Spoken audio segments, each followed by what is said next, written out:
Oh no, he just took himself out.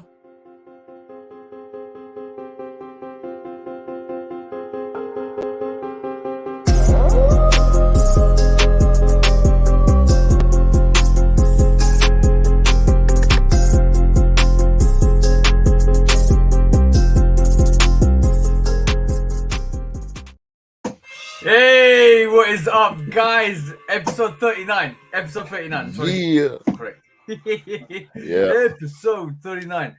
There's a reason why I said that at the start. We'll find out during this podcast. But yeah, he just took himself out, bro. He just kind of threw himself off the cliff.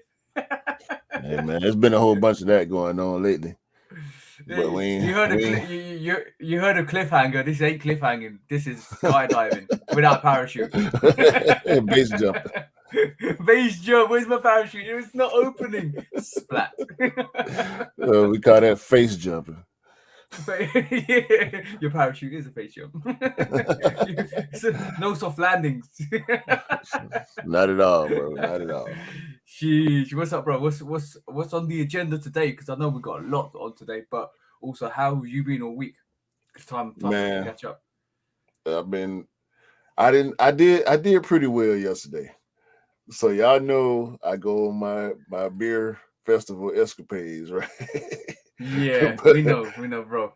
Yesterday it was a little bit different because I didn't feel right. So I stopped drinking after. Really? What happened? I stopped drinking with like an hour left in the festival. You know, I was still kicking it with the fellas and whatnot, but something just kept telling me, "Nah, just don't drink no more. Don't drink no more." And I didn't drink no more, and I was cool, right? I was there. I was definitely there. I could have kept going. I would normally keep going, but I didn't this time, and the benefits of my job ended up kicking in when it was over. I know what happened. You right in the subliminals, right at the back, really, really deep in your crevice. You were hearing this, and you was like, "Nah, I can't get drunk. I can't get drunk." Speaking of that, shout out to Allagash Brewing Company. I didn't catch dude's name. But I sat there and had a whole sneakerhead conversation in the middle of the beer festival too. Really? Because I had on did I put them back in the box? No, they're right here. I had on my Fearless Ones yesterday. Oh yeah, I saw that. So that's dope. That was dope. Those are dope. I still, you know what? My bad. I haven't even worn those yet. I need to wear them. What? Oh my god, bro. It's full season, bro, and the patent leather sneakers are going to come out. Trust me. Hey, look, that's why I put them on, because the festival was in the park. So I'm like, shit. I could wear some black shoes, but nah, they're gonna end up being brown. If I wear some white shoes, even if they're leather, then all the stitching and the laces and all that's gonna end up being brown. Yeah. I said, and I looked at my stack and I said, this is the perfect shoe to wear at a park because it's patent leather, it's easy to clean, and the tongue and laces are black. Yeah. You know what I'm saying? Exactly. So, yes. Yesterday, I too went to a convention, and yesterday my convention was the gin convention. That's my vice. It's not gin. I mean rum convention. That's my vice. Had a lot of rum from like 2 o'clock to 5 o'clock. We're taking shots of rum all day from like 2 o'clock to 5 o'clock, and I have to say I didn't stumble out the building. I kind of majestically walked out. 2 feet standing, and I was like, "Whew!" Now where are we going next? Yeah, that's how you want to be, bro. Like for anybody that do this type of stuff, you gotta patience, because man, look, you can see it on people's faces when you at the event, and I never want to leave an event like that looking the way some of the people look when No, I was good. By the time it was 6-7 o'clock, I sobered up. And we was trying to get into this place. It was a nightmare. But yesterday I had My fire red fives on feet, bro. Look at that, fire red fives on feet. But I actually, my mate, I'm gonna have a word with my mate. He made me run for the bus with my fire red fives on. They're not bad. So you, oh yeah, They're not nah, bad. nah. It don't They're matter though. good. It's an OG, bro. Like when OGs, you just got you OGs maintain the same amount of respect from when they was Yeah, new to when they beat. Just depending on how beat they are. Like I yeah. don't because yesterday, when I got back from the festival, one of the bros, 99, was doing a get together at his crib for his girl's birthday. So we go there, and I end up wearing these. Black So metallic fives, bro. we both end up with OG fives on, even though I started out with the ones. Yo, But my fives ones are got so good. dusty that I didn't want to wear them over there. You know what I'm saying? Yeah, it's good. And it's a good thing. With It's a good thing I wore these too because his puppy. This man got a 8-month-old puppy that's the size of a horse, a pit bull. So it's a good thing I didn't wear my patent leather sneakers because if he would have scuffed or scratched my patent leather sneakers, 99 would be buying me a pair of Fearless Ones. but by the way, the OGs are the 505 OGs. The level on them is insane, bro. Is insane. Yeah. Like, Yeah. We talked about that a while back. It's just every time you pull them out and you touch them and you look at them, it's like, yeah. Fives are great full sneaker. Fives are a great full sneaker, bro. Yeah. So like literally rock them. They're like a mini tank. Rock them, wear them. It just is really really good for like the winter time. But talking about quality, I want to just quickly show you this because this review is coming out hopefully on Thursday. But if you know the box, you know what this is. Yeah. I didn't notice. I didn't notice that little light purple Jumpman on the top on the front. There's a different box. It's different because they got no cement print on it. But I'll do that in the review. But bro, these I'm gonna say they're not as vivid in real life, but it's a good thing, right? Yeah. But the winterized freeze, bro, the quality on this actual leather coat is ridiculous. Yeah, that shit look crazy. That is ridiculous. That shit look like a suede jacket, dog. This is literally, you know those those shearling coats, the big shearling coats that you wear. This is the leather on this, and like I'm no capping, the leather on the bro. This. I bet that shit smells stupid. So good, so good. Smell like a Coach bag. Yeah. so the tongue is like this neoprene like covering, not neoprene, but like this very winterized covering. Vinyl or nylon. Yeah, or something. Nylon. It's like really thick nylon. It reminds me of the Jordan 12s a bit as well. The actual leather on the top upper reminds me of the Jordan 4 winterized. This tongue reminds me of the Jordan 12 winterized. The 14s, the winterized 14s had real good leather on them too. Yeah. Like even the suede, bro. I'm gonna leave this for the review, but like this is a dope sneaker, very dope sneaker. The winterized 3 is so good, so good. Like, bro, like that brown. Imagine wearing like light cream khakis with this. You're killing it. You're literally killing it. That this is a dope sneaker. So like this is sitting, which is great, which is lovely because it means you can get pairs like this, and these are so good, so good. This feels a bit more bulkier because it's a winterized 3, but also because basically it's the layering is thicker and it feels look at that toe box, it's a bit more clunky. See what I'm saying? Yeah. So basically, I'll do the review for Thursday.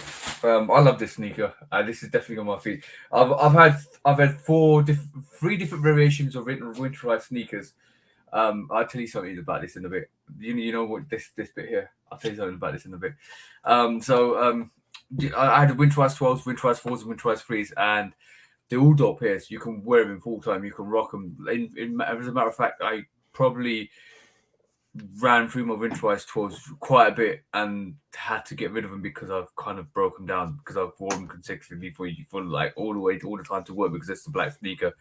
Winterized 4s, as I told you, is one of them's my date, but one of them's my beta ones, and one of them's there just so I can wear one anytime. So that was a double up.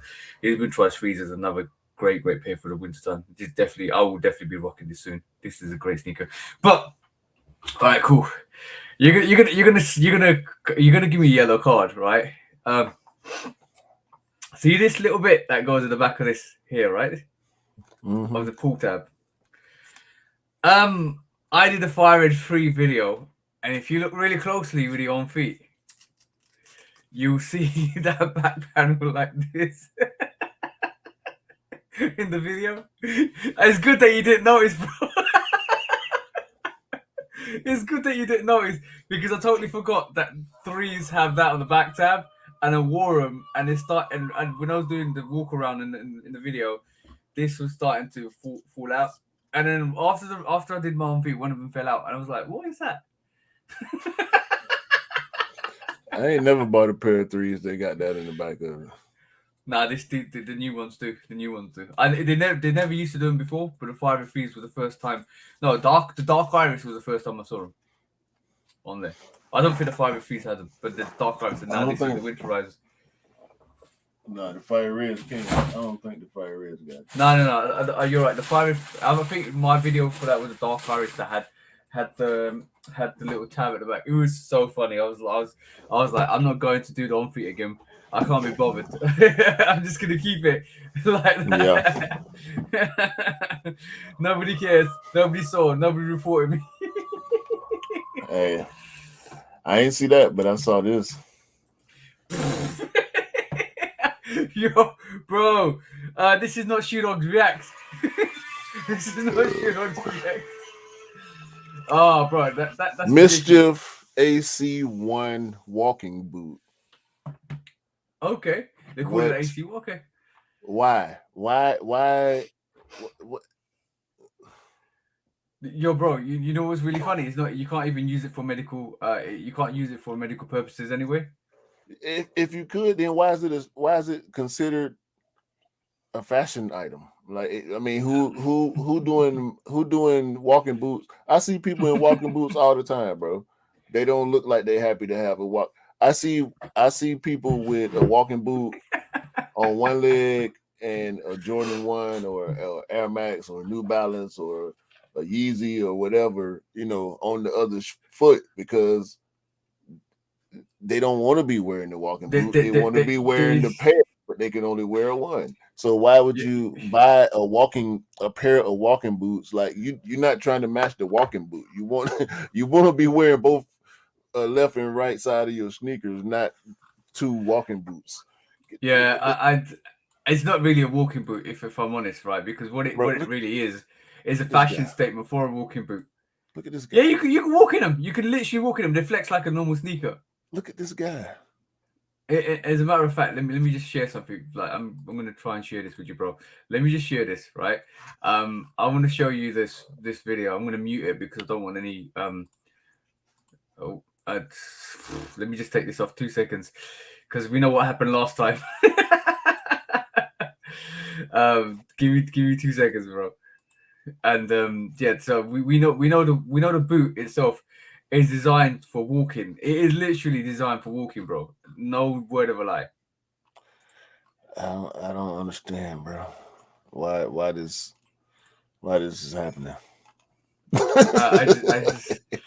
You tell me, bro. You tell me. That's just ridiculous. You know what? I will tell you. This is real sneaker high fashion. This is not Margiela or Balenciaga or Amiri. This is not high fashion brands stealing or trying to trying to be a part of the sneaker culture. This is the sneaker culture doing wild shit like high fashion brands do. So I'm I'm not a fan of it, but I understand it. I get it. I don't like literally. I get it because mischief has established itself as being mischief. Yeah. So this is. I mean, look at the packaging. It's bubble wrap, bro. You can flex it like I hope this lady that's showcasing this from high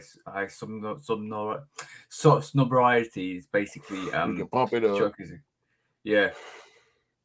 And you can walk with it, bro. You literally can walk with it. You can flex with it. It's not a medical boot. It's an interesting take. I like you know we don't mind innovation, but like you've got. Let me just show you. You've got this whole advertisement on how it's trendy. Like being injured is not trendy, bro. No, it's gonna be trendy. And we've already established and decided. Look at the posters. Look at the posters for this, bro. Yeah, I mean, come on, bro. That's what I'm saying. Look at this guy. Look at his fit, bro. Like who dressed? If you ain't a rapper, you ain't dressing like that, bro. Yo, I won't be surprised if rappers start wearing this. No, it's. I don't know about this one. Somebody is though. Somebody definitely. There are a select few people that really do this. Now with the cover on it, it looked more reasonable. Yeah. But it's wild. Like I ain't with the wild style stuff like that. So. Okay, so basically, I'm gonna read this. We're collectively offensive. Basically, I'm just gonna read from there. No longer, let's push the envelope on the footwear. What footwear is? Footwear should be anything that you wear on your feet. So basically, that's true. Made of flexible mold rubber. The Mischief AC1 has features you'd expect from an average sneaker, including ankle support from a durable airbag sole unit, a grippy high traction outsole, and a removable water resistant booty. So basically, it sounds like it's a medical shoe, but not a medical shoe. And I just hope that people that injured injure their foot don't wear this, because it's going to be a problem. Nah. Because ain't no. I mean, if you broke your foot, don't go and put some mischief on your feet. Nah, bro, that ain't. I doubt it's approved by any doctor that you're gonna talk to. Nah, bro. I mean, it might be comfortable, whatever the case is, but and for 450, bro. Come on, bro. Like, what the hell? I mean, this is beyond Mars Yard right here. Yeah, mind you, most of the people that the Mischief is showcased on this is geared to kids that are like 12, maybe 15, maybe 18. Man, please, ain't nobody kids. Bro, come on, bro. Get out of here, man. Ain't gonna be no resale on that. So if you spend your 450 on those, you're gonna be waiting very long time. Hold on. Is that I forgot to mention that is $450. Yeah, that's ridiculous. Like, hey man, I'm lost for words. Hey man, I'm literally lost for words. What the hell? What the hell is that? Hey, man. Shit, bro. I got a question. I got a question for you though. What's that? How good is it to be Nigel Sylvester? Bro, this is the other thing I was going to bring up today. How good is it to be Nigel Sylvester, bro?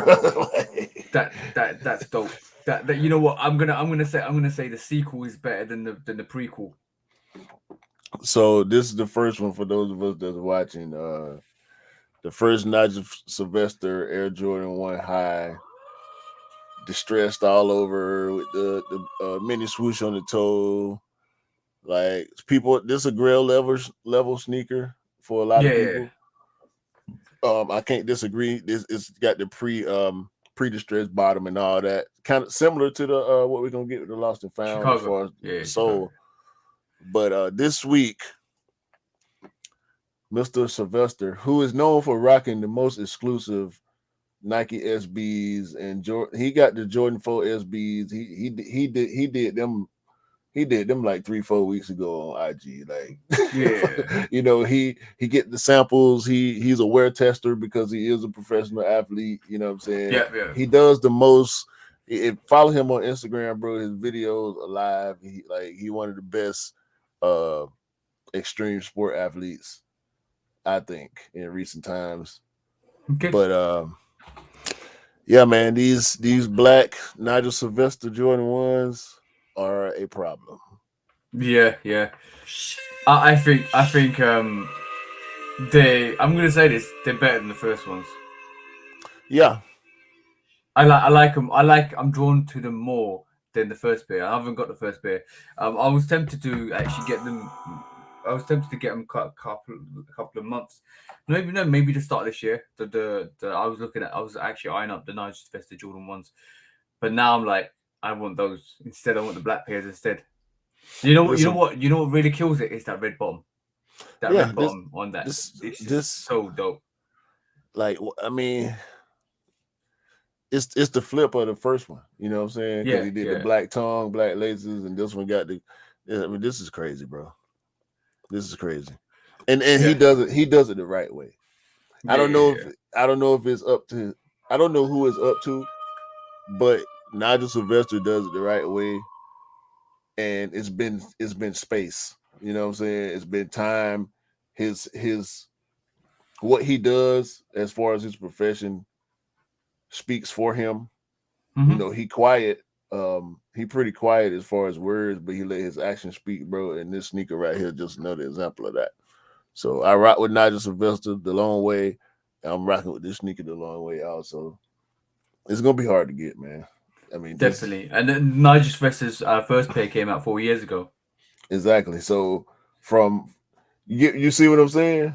Like Mm-hmm. the mystique of that shoe is had all these years to breathe and grow and resonate with the culture.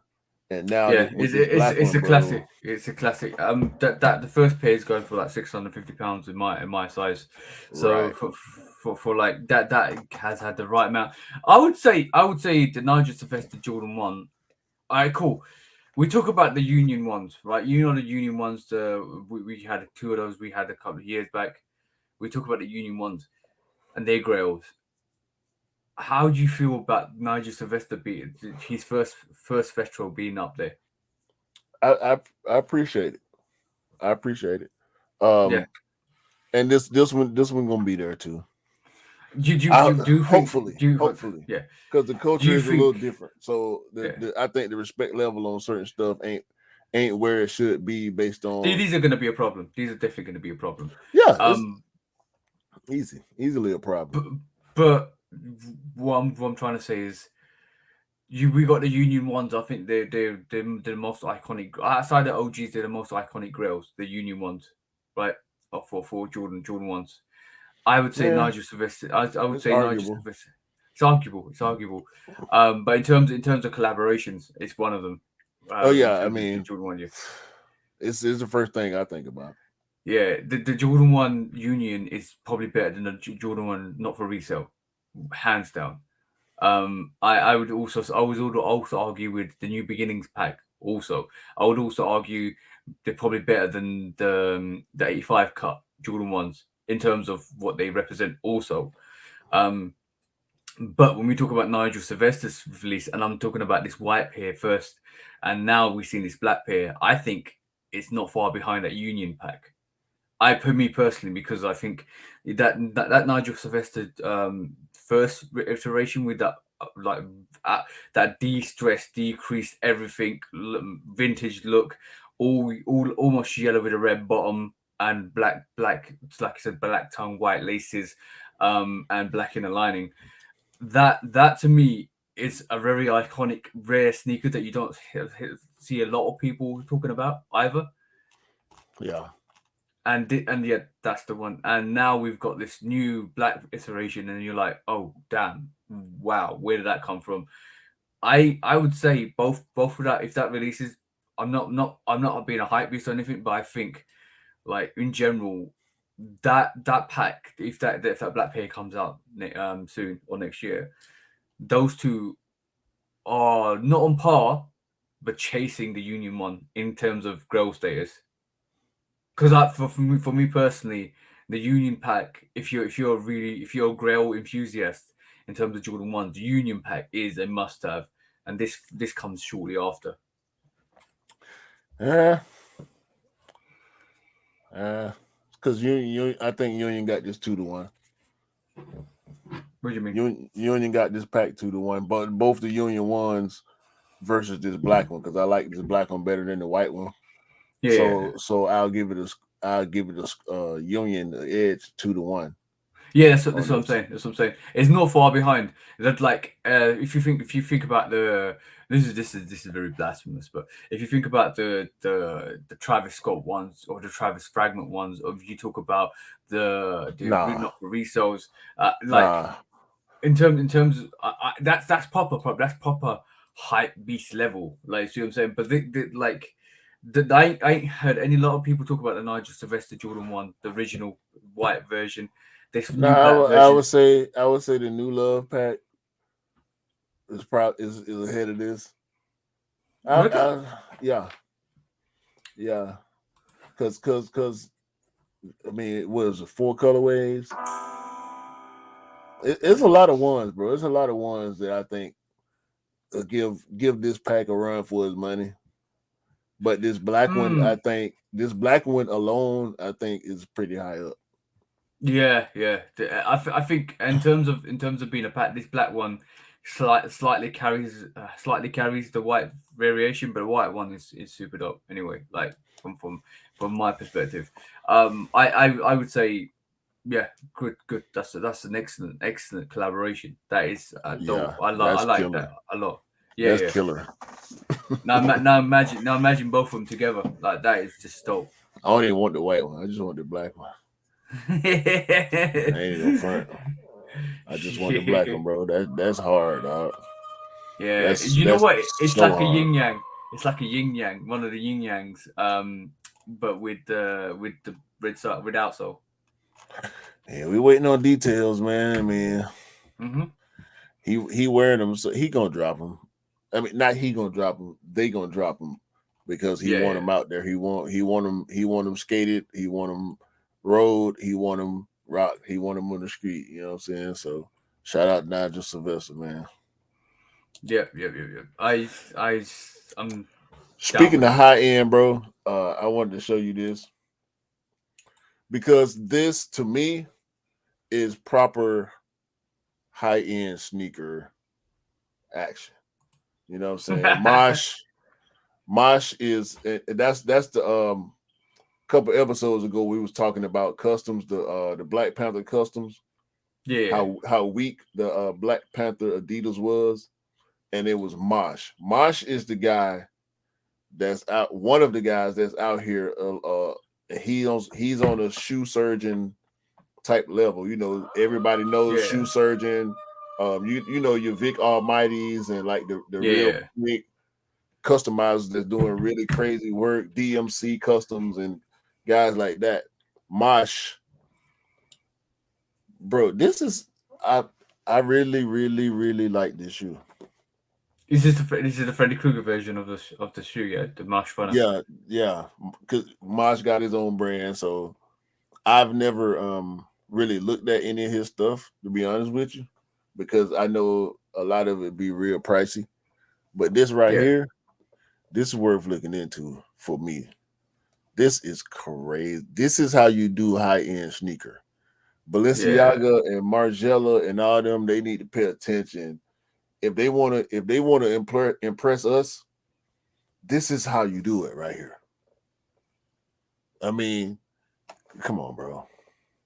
Look at them on feet. They're dope. They're dope. But I'm going to show you something even more doper. Not I can't say dope, more doper. I'm going to say equally as dope as These Mache 300. Runners. He won 300 for these, by the way, and I get it. Mm, I yeah. get 300 for this versus 300 for J Balvin Jordan 2. Yeah, I get 300 for this rather than 450 for a medical shoe. Exactly. It's a fake metal, a costume walking boot. A fufu medical shoe. Yeah. Oh, by the way, I'm gonna share this with you, bro. Look at that, Cool Kai coming in with another bro, I saw these. Yo, bro. That Like I told you, equally as dope. Equally as dope. Yeah. I'm gonna say like this. I'm gonna say this reminds me of the what do you call it? Who's that? Zion 2, sorry. Zion 2 videos. This reminds me a bit of Zion 2 videos. This the Scarecrow. Scarecrow Cool Kai. Bro, look at the glow. That's glowing hard too. Yeah, and the back of that. Yeah. That's dope. I love Halloween sneakers, and we will be talking about Halloween sneakers hopefully on the 30th of October when we record. But like, bro, that is dope, bro.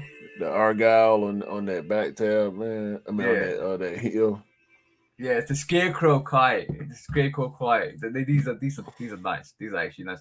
I like unique looking sneakers. This is definitely one of them. And shout out to Cool Kai for doing that, because this is amazing. This is absolutely phenomenal. For sure, man. I mean, you know what? I'm gonna reach out to Rick and see if, because I know he gonna get these. I know he gonna have his hands on these. He get all the Kais, so I'm gonna reach out to him and see if I can't get a pair of those for us to look at. Yeah. Rick, if you're looking at this, give us a pair of those Cool Guys. Now he get his hands on everything, bro. He got the locks. Actually, he got the locks. Cool Kai collab, and he got them signed by the whole group. So yeah. So next up. You showed me this. You know what? It's unfair because you wasn't going to show this, but you showed me this outside of the. This one, I know this is gonna sit. This is gonna sleep. This is gonna be sitting. This is gonna go on sale. But that's 312. That's hard. Yeah, the 312 is lasting, bro. It's lasting longer than I thought it would. Because I got the Toro Bravos. I got the Toro Bravo 312. Bro, yeah, I had the bread 312 low. I actually got rid of it. Gave it to one of my partners, but this. So you remember the Chicago 312 a couple of months ago? Yeah. And it's been selling out. I've seen 312s on feet, out in the public and whatnot, and they not going away. And this colorway.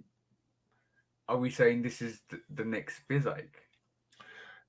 I think so. I think it's close enough to Spizike level for it to last. So are we also saying that Jordan Brand flung enough shit on that wall and one of them actually sat and said stuck?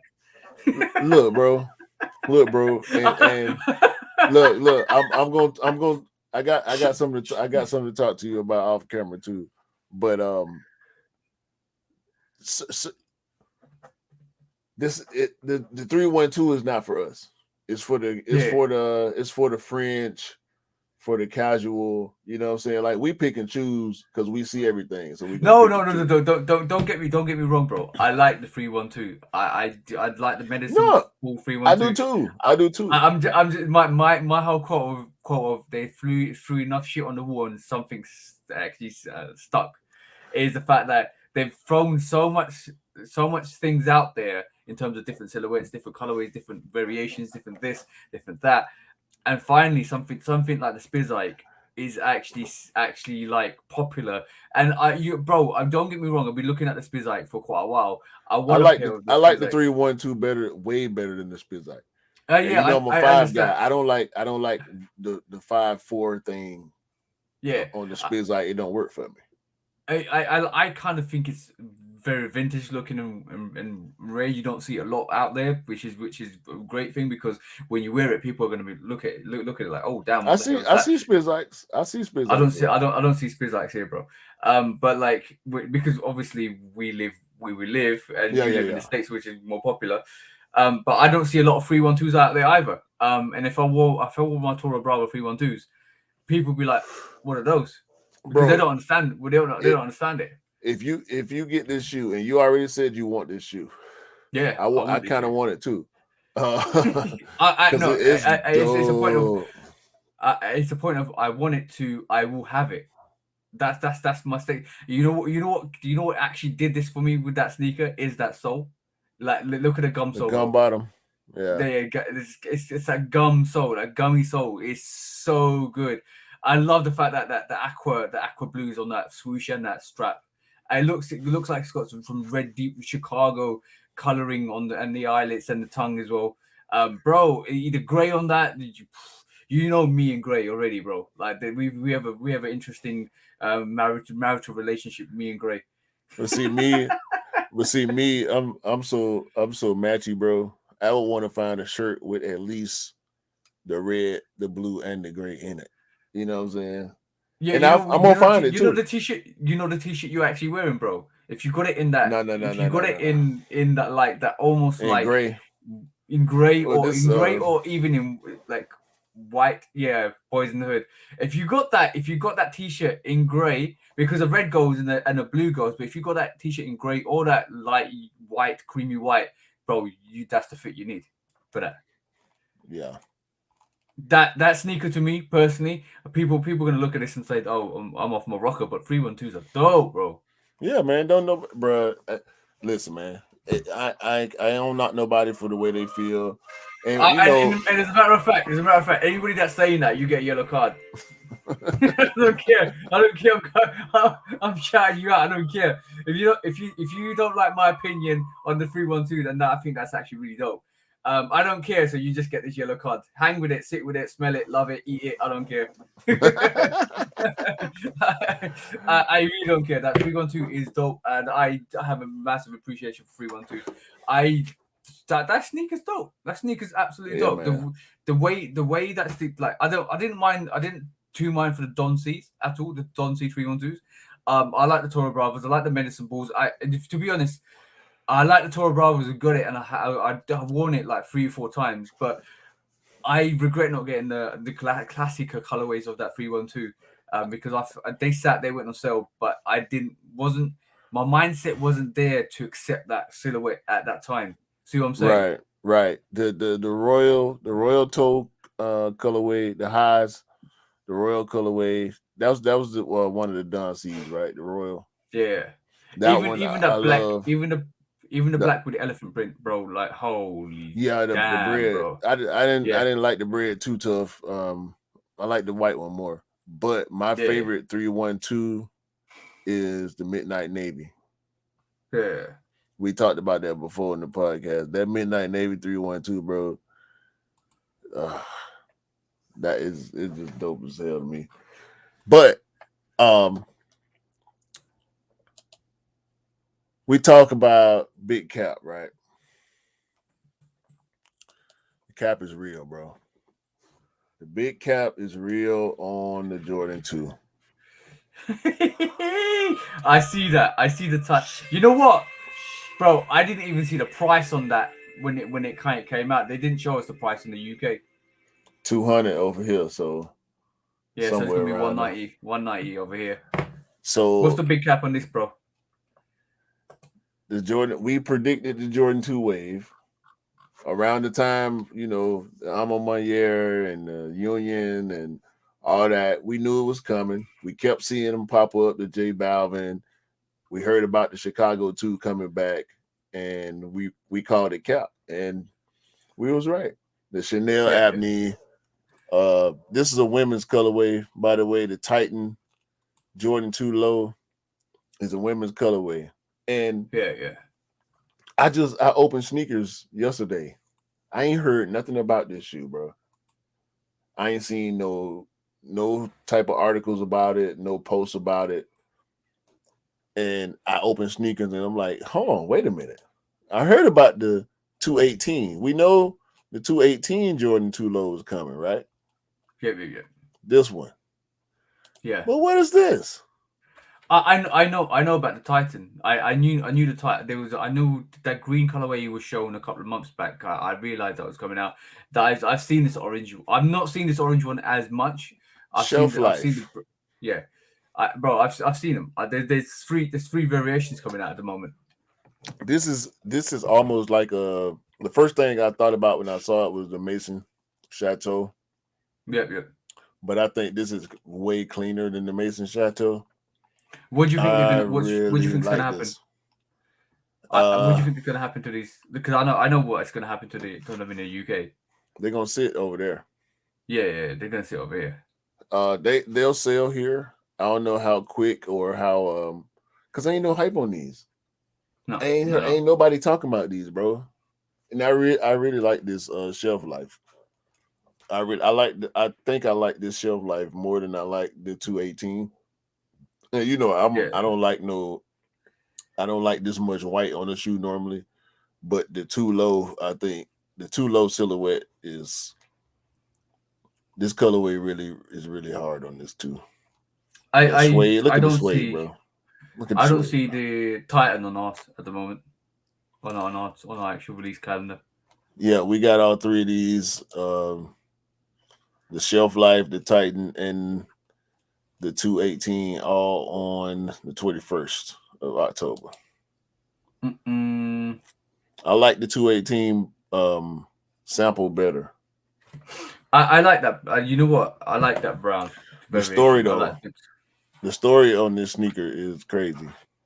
Go on, tell us the story, So bro. 218 is out of Detroit. Oh, not sorry. Yeah. Detroit. They out of Detroit. And this shoe is a representation, a reflection of the Flint water crisis. Where in Flint, Michigan, they've been dealing with dirty water for years now, and it's ridiculous. And so if you look at this sneaker, the different shades of brown on it tell the story of the dirty water crisis in Flint.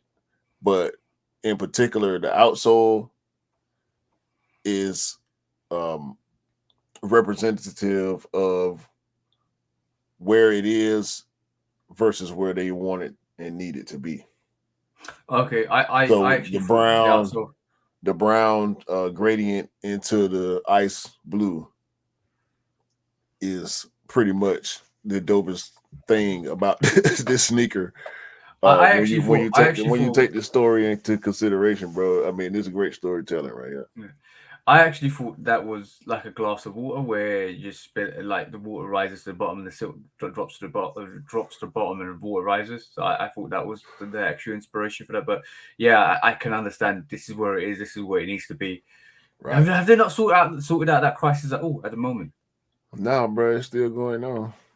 Shit, that's been years now. Right, long time, bro. So I really appreciate once I got the story behind the design, it just made me appreciate it more. However, I do still like that shelf life pair better aesthetically, but yeah, I ain't got no problem with that one. I do like the brown on this. I do like the brown on this, to be honest. And that leather look ridiculous on that too. Yeah, that looks like some winterized pea leather. Yeah, yeah, probably is. Probably is. It's the scrap bits of the winterized pea. Alright, cool. Next up, I'm surprised we haven't got all of those Jordan 2s, but like Jordan 2s are. I think the Titans and the 218s might be limited to you guys, if I'm honest. I don't know. Let's just see. We'll Let's see what happens with that. Y'all probably get them in clothing and probably get them. Few boutiques will probably get them in clothing. Get everything. Yeah. Next up, bro, is this. You showed me this week. This is the crazy one in snakeskin, and you said something about this. You did say something about this. Yeah, they took. It's like a Yeezy Kobe to me. Yeah, it does. Yo, bro. Now you mention it, it does look a bit like the zebra, doesn't it? Yeah, With the stripe, it's but it's the got way the the stripe snake. is going through. Yeah, it's got the snake pattern, but the striping it reminds me so much of the 350s. The zebra, yeah, and especially the toe. You see this little toe box. You know, with the Yeezy 350s, it's got that stitching down the middle, right? Right. And it comes all together in the center of it. It does look like that. So you know what? That's a huge cap because bro, you pointed out like I didn't even realize until I saw him. I was like, okay, looks like some 11s, like some snakeskin 11s. And then you was like, no, bro, it looks like a 350 zebra. I was like, shit, you know what? You're right. You know what? You're right. And on that note, like I say, yellow card to you, Adidas, for keeping up that whole agenda on Kanye West at the moment by copying his stuff. I mean, we love it when you're consistent like this. Yeah, it keep us talking. Yo, that's. I don't know. This is Kobe's first original signature sneaker, the crazy one. Yeah, He had that then before he had a couple before he moved on to he had the EQT off that, didn't he? Before he moved on to like Night Brand. yeah, he had a bunch of silhouettes, but actually they auctioning off one of his game worn sneakers, one of his game worn Adidas. At some point, I just saw the story a while back. So Adidas they back in the Kobe business. You know, Vanessa blessed them. So oh, that's good. That's good. That's good. As long as they got her permission to do so. yeah, that's why they've been bringing back the silhouettes. You know, they're not maintaining his namesake, so to speak. They have changed the names of them. I don't keep up with it enough to know exactly which ones were something different, but a lot of his stuff is coming back out. A lot of the silhouettes that was attached to Kobe is coming back out. It's good. It's good. Like I think if you're a Kobe fan, it's really good for you guys because basically it means you can pick up the sneakers or pick up the silhouettes in different variations. I've love and respect for that. I definitely do because basically it means like you still paying tribute to such a great person, such a great athlete, and he was taken away in his prime. And like even though he was done with the NBA, he still was in his prime. He was gonna go places and do stuff. So from that perspective, yeah, I kind of respect what a lot of people are doing in terms of like Nike doing what they're doing with the Kobe brand, agreeing it with Vanessa, and also obviously with this as well. The Adidas is doing their things as well. But like, let me just say, to auction his first worn Adidas. Like for his actual voice, was it his first career sneaker or first game played sneaker? I don't think it was the first. Okay, here it is right here. It's just one of his game worn. It's definitely not the first, but it is one of his game worn sneakers that's going up for auction. The KB8. Okay, yeah, okay, that's understandable. I was gonna take a little joke on it just to say that Adidas is building their little lawyer fund at the moment. Hey man, it depends on who own it. Let me see. This is supposed to be okay. Here we go. Okay, 23,000, and then we got 4 days left on the auction, so it's gonna go up. It's definitely gonna go up. It's a bit of an eBay auction, then, isn't it? So like it counts down the days rather than being a Sotheby's where you just basically come. Whoa, this is his first All-Star game sneaker. That's definitely going up past 23,000. Sheesh, that's something crazy. That's definitely going up past 23,000, bro. Kobe Bryant's first All-Star game worn sneaker. Yeah, that's going. I say at least 50, bro. If I own that pair, I wouldn't let it go for less than 50. Yeah, I think it will go up to be about at least 150,000. 150? Yeah, I think it will. I think we're gonna have to watch this. I'm gonna bookmark this site. So we got 4 days. Let's keep track of that. Okay, on that precise note, because we just talked about All-Star games. I got loose shoes enough for you, bro. Today it is we're gonna do it a bit different. We're gonna divide the years into 4 months. So we got January, February, March, April. Yeah. May, June, July, August. Yeah. September, October, November, December. Right. You got three choices there. 4 months. And the name of the game is to give me what month you would lose for sneaker releases. What month would you lose for? What month would you choose for sneaker releases, and what month would you dump for sneaker releases? So you got to remember within that segment of 4 months, you got January, February, March, April. No. I And got you. yeah. I got you. So we're going in thirds instead of quarters. Yeah, we're going in thirds instead of fourths. Would you lose the first third, the second third? First quarter, second quarter, or last quarter. And third. It's still remember, thirds. it's still third. Yeah, sorry, it's thirds. Yeah, one we're talking quarters. Third, So, 1/3, 2/3, and 3/3. So now like you answering this one too. So I'm going to answer it, but let me just remind you of the key facts here. During one of those months, you've got All-Star Weekend. I know, bro. You ain't got. I already know. During the other months, you got Black Friday and Cyber Monday. Yeah. And all the full releases, right? Yeah. And the middle month, it's all the summer, spring releases. I already know. So what you choosing? What are you losing? What are you dumping, bro? So I'm choosing.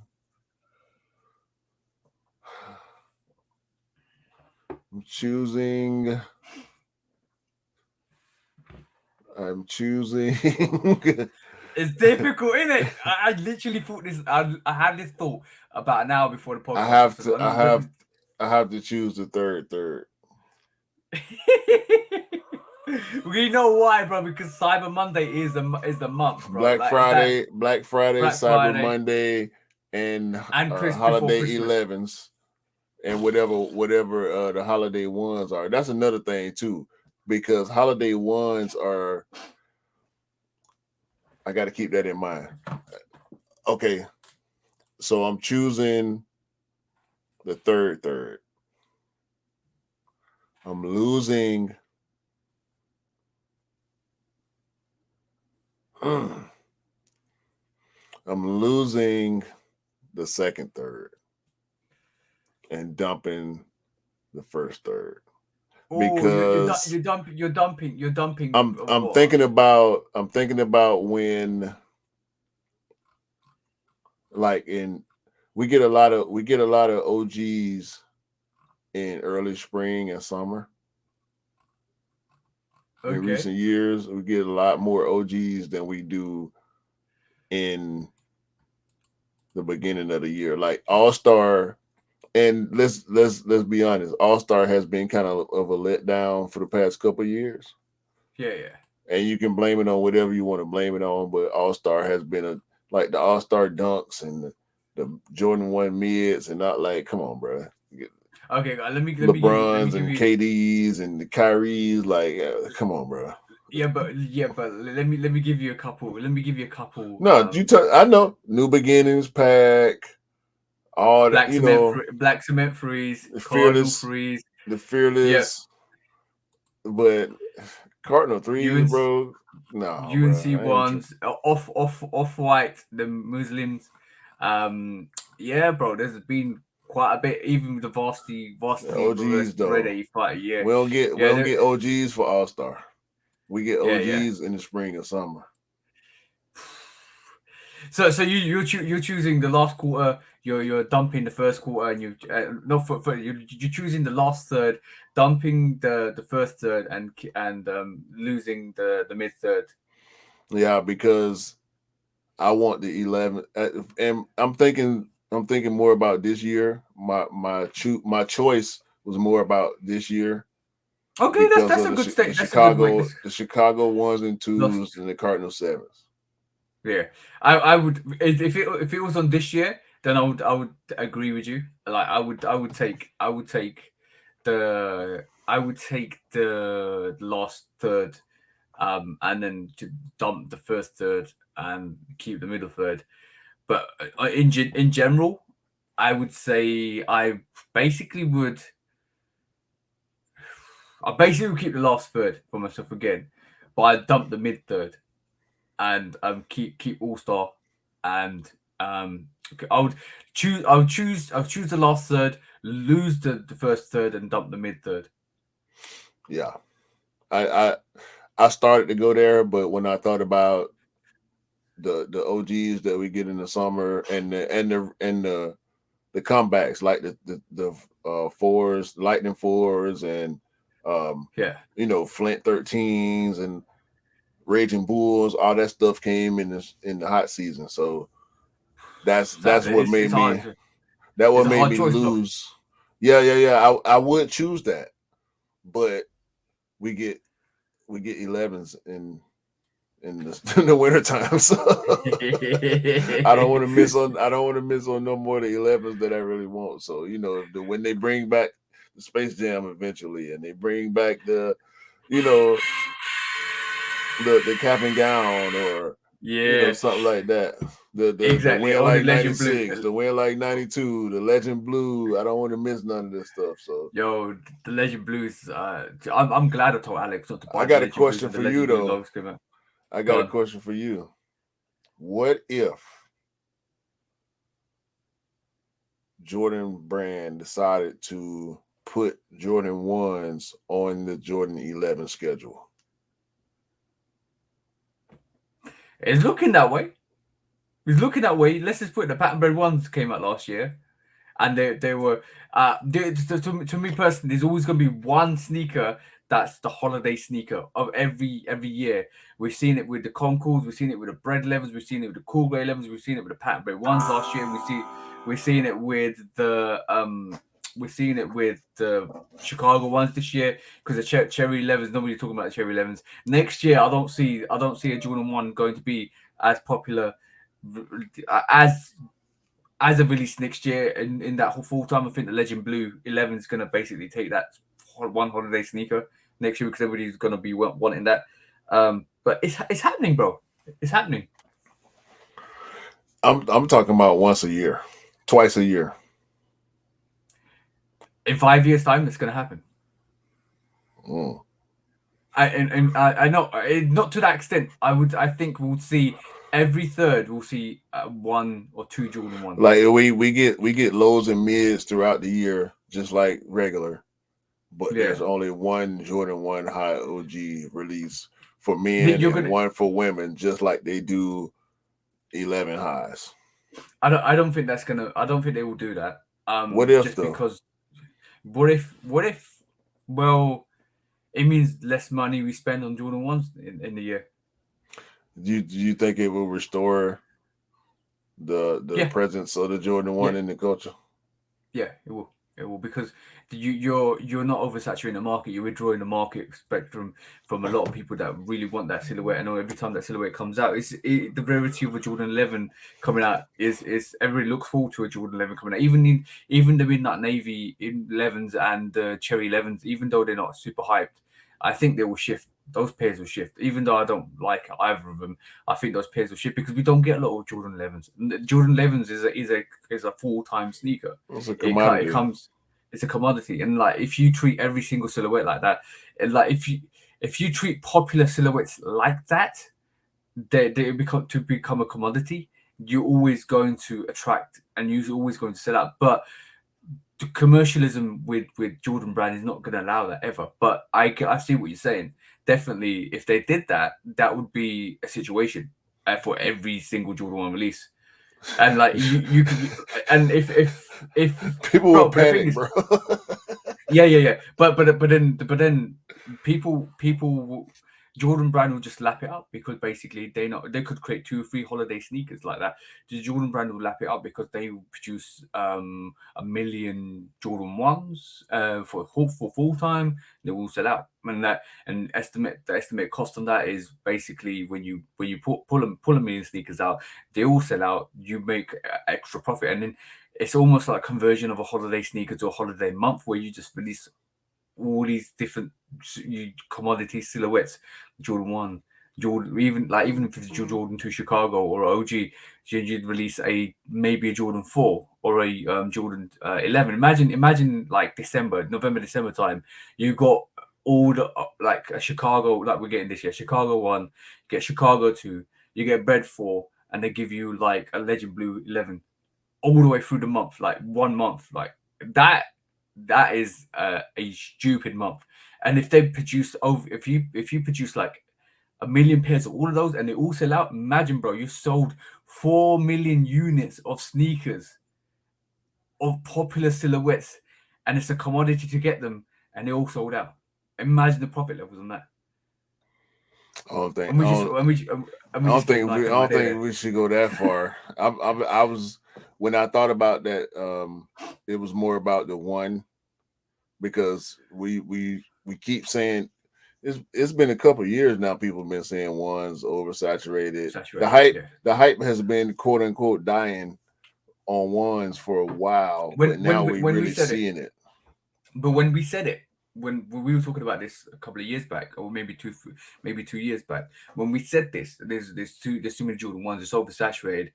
What the whole hype has caught up with the Jordan 1 now, because basically it's not as popular as it was 2 years ago. So when we were saying don't do this, Nike, don't do this Jordan brand, because you're oversaturating the market, you're going to create this Jordan 1 hype, is going to die, and you're going to have these sneakers sitting.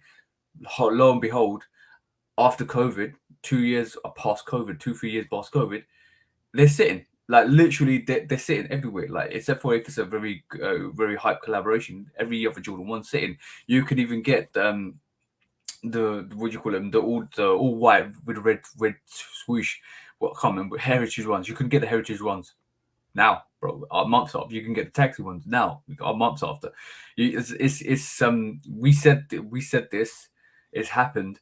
So creating a commodity of a sneaker that's overly saturated is the only way to draw back some of that exclusivity to that sneaker. So it could be a possibility. It's not out of the realms of Jordan brand to do that either. But the thing is, with the Jordan 1 at the moment, you've got the comfort, you've got the Zoom comfort, you've got the lows, you've got the mids, you've got the 80. Bro, on a serious level, you got the 85. You got the 85 cut. Then you've got the new reimagination cut. Then you've got the OG. So if you think about it from that perspective. There's so many different variations of that Jordan 1, and they've created this off their back, because basically they've given you the 85 cut, they've given you the reimaginations, they're giving you the OG cut, they're giving you different silhouettes, they're giving you different colorways, different designs. And it's almost like we're gonna give you constantly. We're gonna give the COJP, even though, like, let's just talk about the COJP. When that originally came out, it was super limited. When it actually re-released, they released loads more pairs. You got the midnight navy, you got the silver pack. Then they even released a different variation of that COJP, which is the Bordeaux variation. But they don't call it a COJP, but it looks like a COJP. They did the biohacks, which is another sneaker that looked like a COJP because of that silver tick. Then they're releasing the Gorge Green, which is another variation of a potentially linked to the COJP, but it's not COJP because of the tongue is not leather. It's still got the bubble on the actual wings logo. It's still got the silver tick. It's almost like you creating so many little niches within the Jordan 1 that you can never claw it back to being exclusive, because it's like, how do I go from releasing all of these variations, all of these reimaginations, all of these like high cuts, OG 85 cuts, to now just producing like one silhouette, one release every year? I don't think that's possible, unless in the year rotation, and unless in the year rotation, what they end up doing is 1 month to give you a 85 cut, the next month to give you a Zoom comfort, the next month to give you a comfort, the next month to give you a reimagination, the next month to give you an OG, the next month to give you a couple of silhouettes. That's the only way I can see it going, because at the moment, a lot of people are fed up. Like, a lot of people are fed up with the Jordan 1. That's based on how easier it is to pick them up. That's based on the fact that there's loads more pairs out there of different color blockings, different kind of variations, different kind of looks and styles, aesthetics, and blah this and blah that. And on top of that, we mentioned the collaborations, bro. We have not mentioned like the Nigel Sylvester collaboration that we looked at earlier. We haven't even mentioned the Travis Scott collaboration that keeps coming out, keeps giving, and it will eventually stop giving because everybody will fall out of love with it. But we haven't even touched the surface, and now you're thinking that's one silhouette, bro. This is one silhouette out of the whole Jordan pack. We like everything between 1 to 14, which is quite popular and gets released constantly. That's just one, bro. But that's the one. I mean, literally, it is the Jordan 1 is the reason why. Is it wouldn't be no others if it wasn't for that one. If that one didn't work, that's why the hype that was what it was before, what it was during the pandemic, what it is now, or the lack thereof, is all relevant. In my opinion,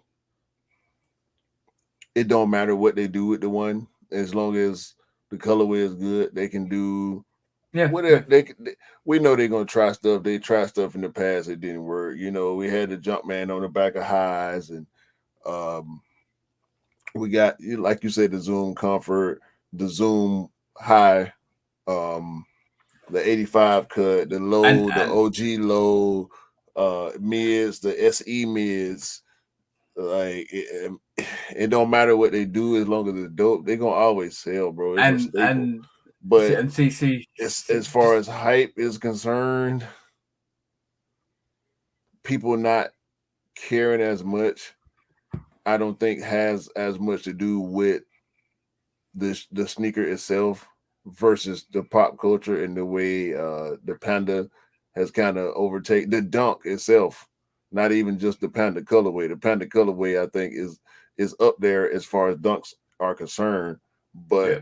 the Dunk itself has kind of taken some steam away from the Jordan 1. They look so similar. They a lot less expensive.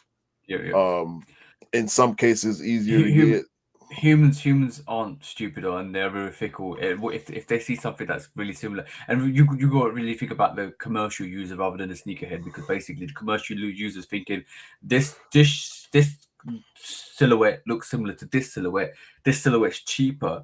They're not worried about quality, because obviously they're just normal sneaker people. They're normal consumers, Casual. like the casual consumers, and then they're looking at that. Okay, cool. That silhouette's like that. That silhouette's like that. That's cheaper than that. Well, I'm gonna go with a cheaper option.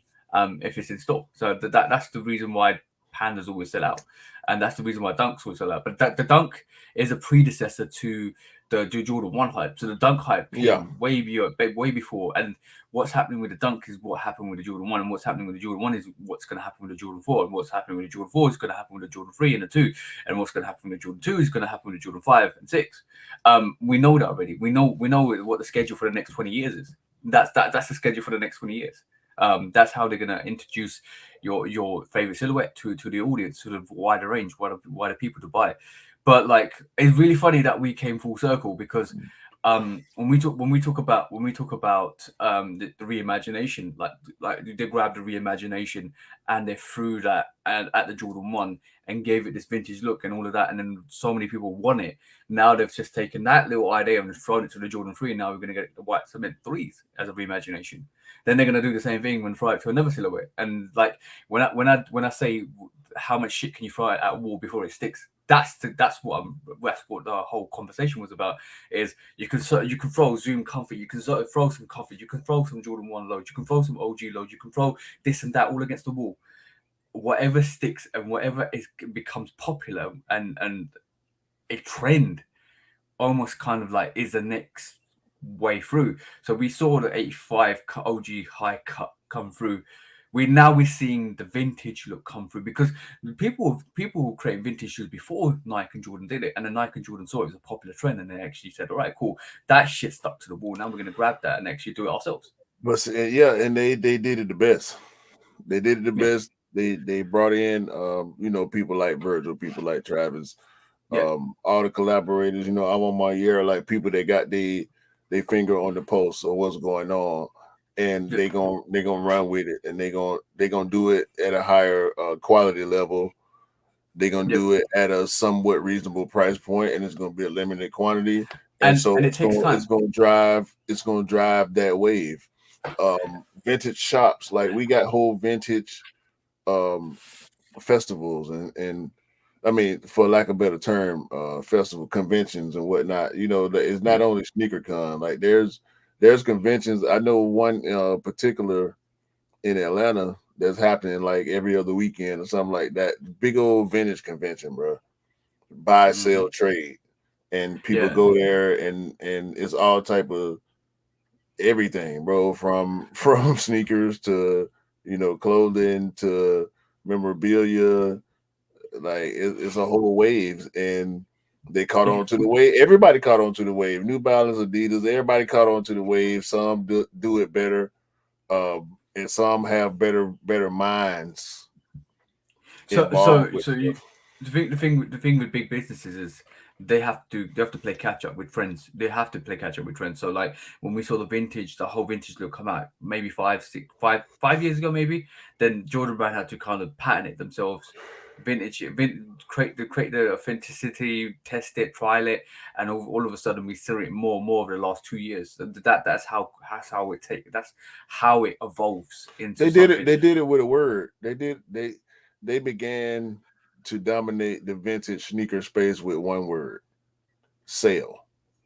Yep, exactly. The Gym Red ones was the first time, I think. No, the Obsidian ones was the first 2018. Was 2018 when they started putting some sale on their Jordan one, and everybody's Mm-hmm. like, "What the hell is this? And Like, I don't want it's the this again." greatest shit. It's the greatest shit now. Yeah. It's the great, like, bro, the Hey, taxi, uh uh the mocha, you know what I'm saying? Like the shattered it's really backboard. it's really funny as well. Like, and Virgil took a lot of that inspiration, and like when you talk about just basically the whole,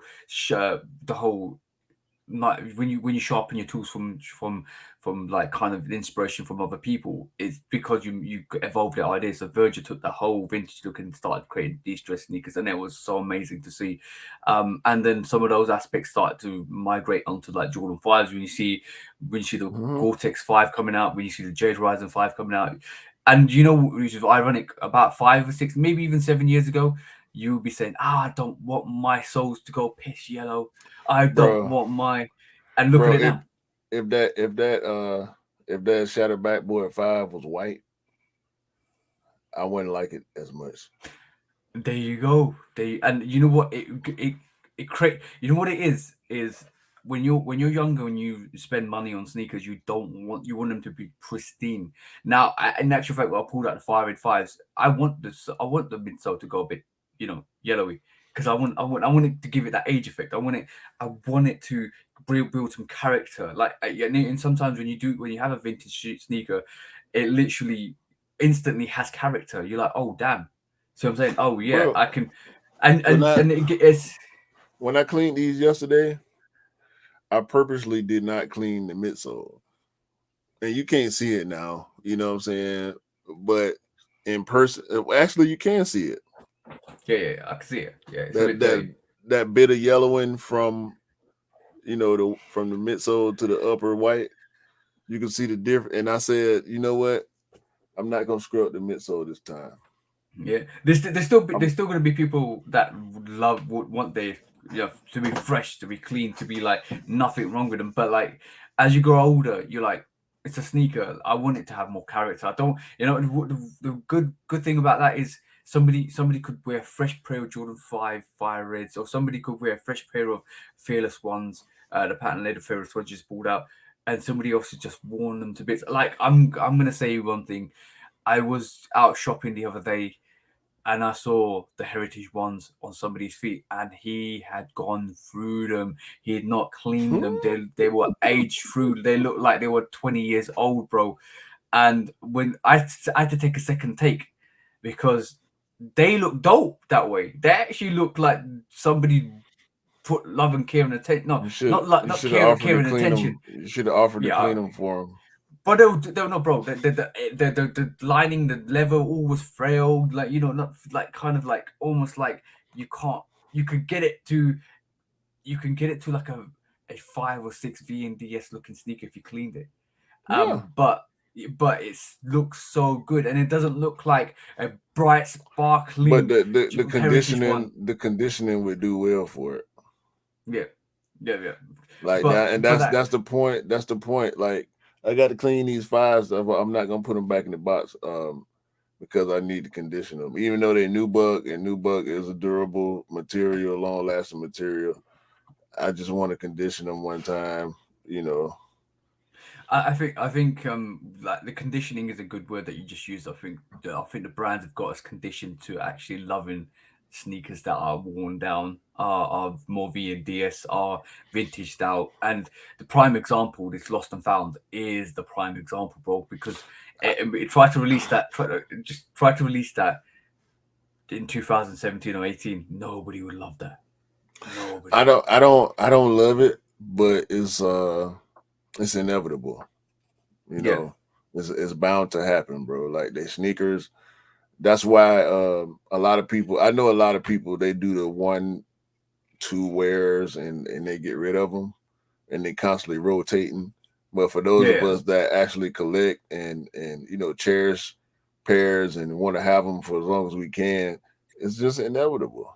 And yeah, that's the with those ones, those fearless ones.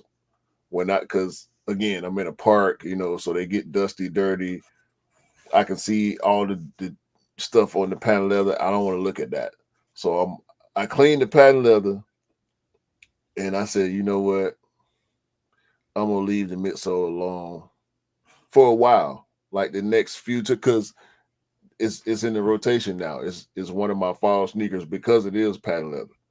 yeah. So I'm gonna wear it, maybe 2, 3 more times in the next few months, and I'm just gonna see what happened with the midsole. I'm stains, driving stains, and all that stuff. Yeah, I'm gonna get rid of that. But as far as scrubbing the midsole, scrubbing the outsole, I'm gonna leave it alone for a while and see what happens. Yeah, yeah.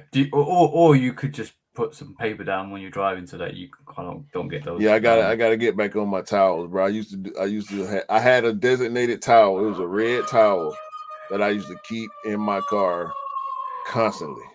And But I don't know when I took it out, but I haven't had it for a while, and I'm just getting more driving stains. So I'm gonna say this: if you drive cars, you know what we're talking about. Trust me, because when you put that foot in the car and you start, if you're automatic, you're fine.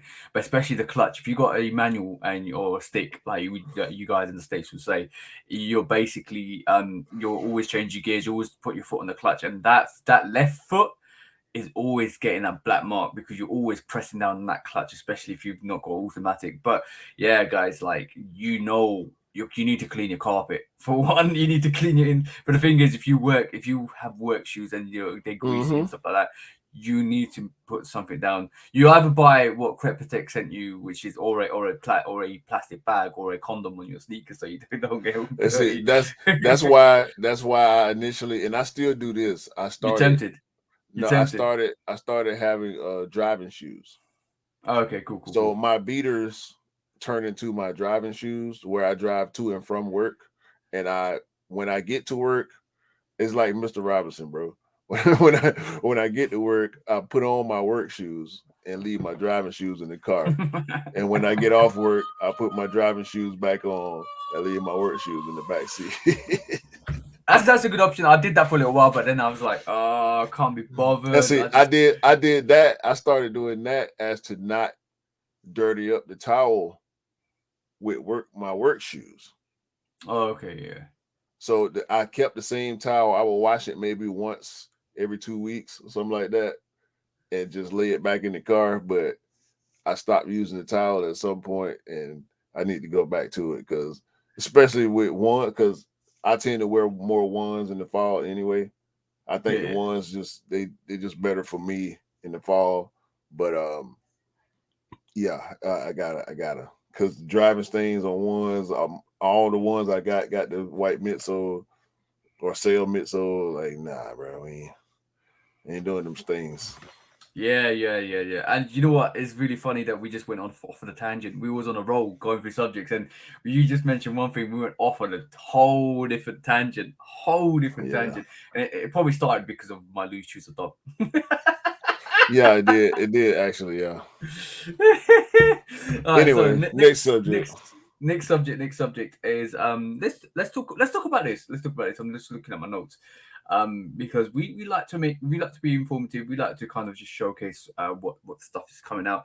But yeah, before we get into the heavier subjects, I just want to go through a couple of new things that have come out this month. Or actually this week, not this month, this week.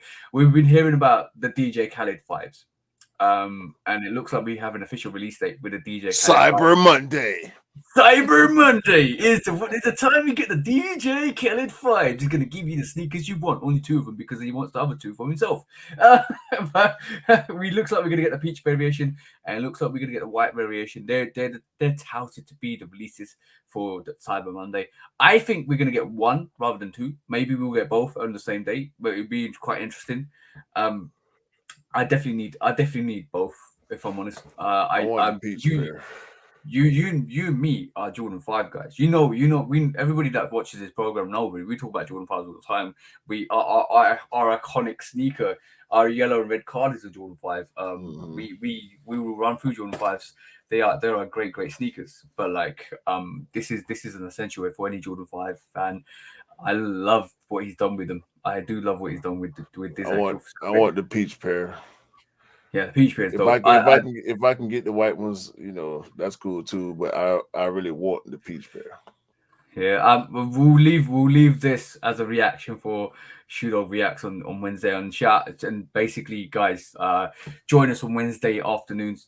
We'll take a little interval break here just to let you guys know. Join us on Wednesdays at 11 p.m. GMT and 6 p.m. EST on our YouTube channels, where we go and do Shoot Dog Reacts. We react to some of your interesting clips that you send us. We react to some of the funny stuff that comes through to us, and basically kind of just bring in some more entertainment. And definitely on that note, guys, do follow myself on Love Kick Customs on YouTube, and obviously on Instagram and on TikTok, and obviously follow the bro 808 Kicks ATL on his YouTube channel and on his Instagram, because we were always active. We were always trying to help you guys out and the community out. But yeah, back to the subjects. So today, bro, Cyber Monday is the 28th of November, where we're getting 2 of these colorways.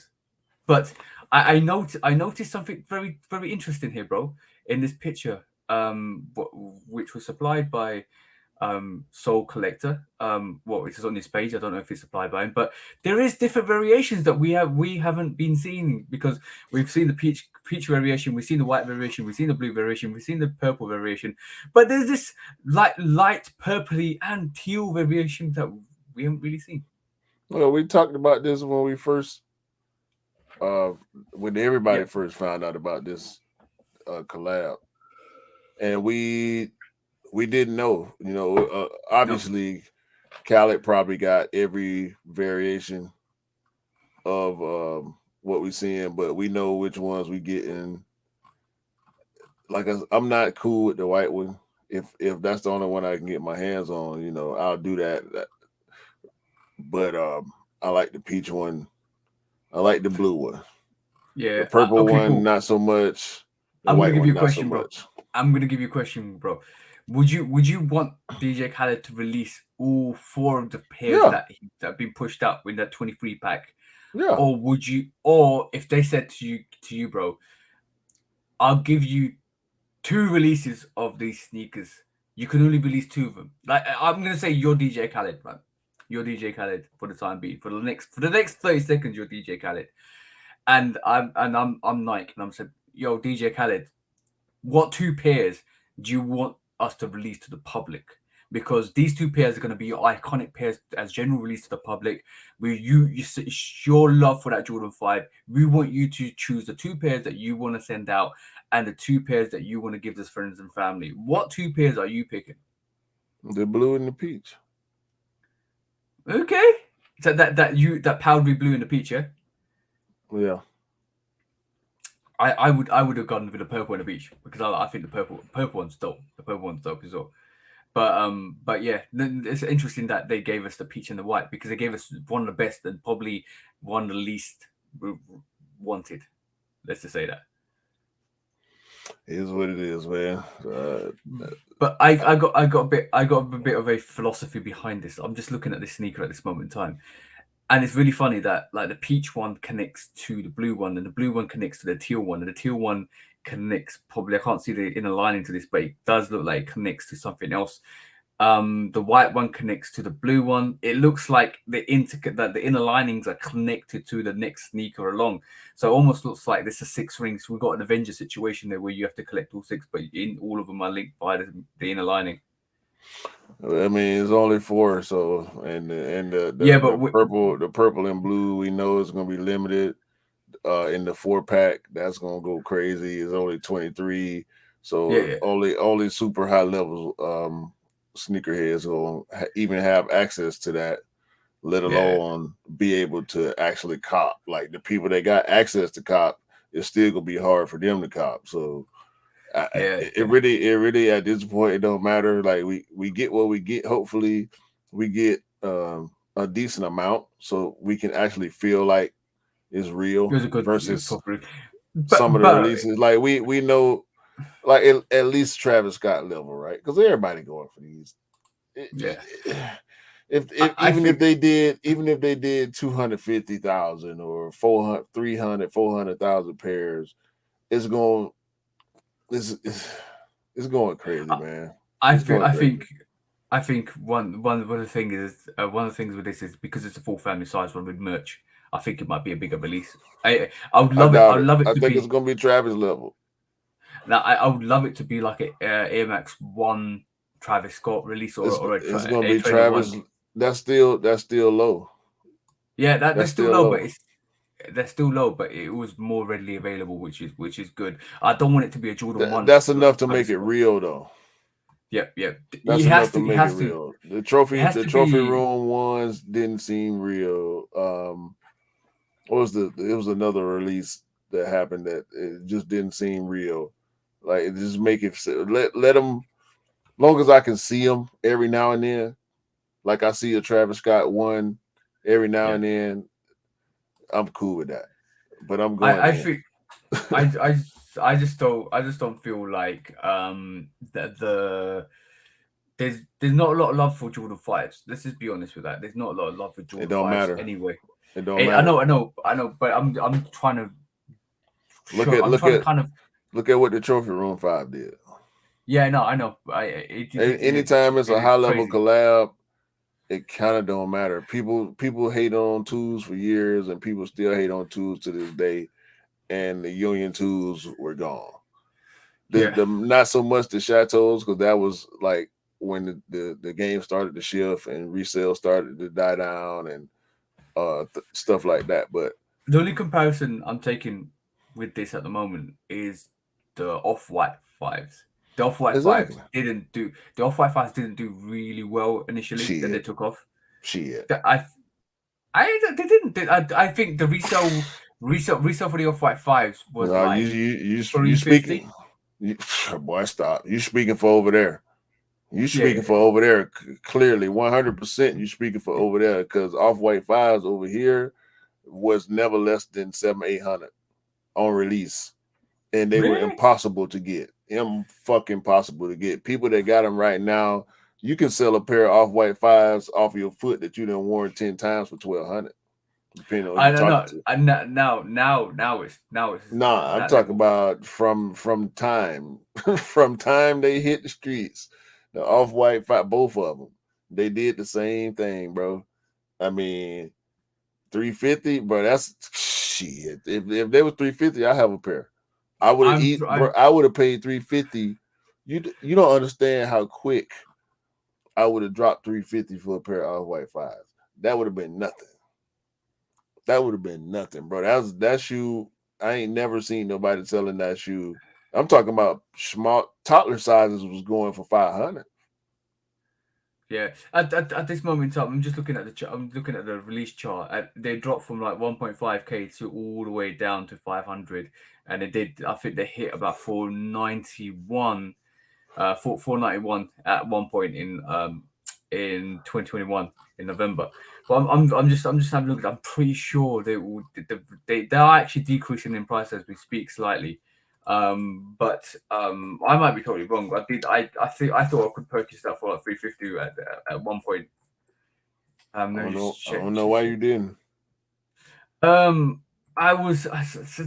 just I always was an admirer of the Muslim pair, like Muslim pair, but I didn't really commit to if you get what I mean.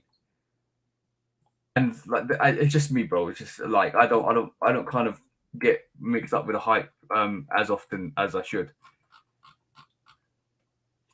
Off-white 5 Muslim right now in our size 6'10". Yeah, I'm just checking it now. So from that retrospect, The black at the one, moment, 1,000. Size US 11, $1,000. yeah, that's gone up massively over time. That's probably the desired pair. They did hit like 600. Yeah. Maybe I was wrong, bro. Maybe I wasn't too vigilant to what the releases were. But like I'm pretty sure I could have got the for a reasonable price. Maybe it was 500. But yeah, I do feel Khaled fives are gonna go crazy. They are a release that is gonna go crazy. There's so much hype behind that. The resale on them might not be all the way up. No pun intended.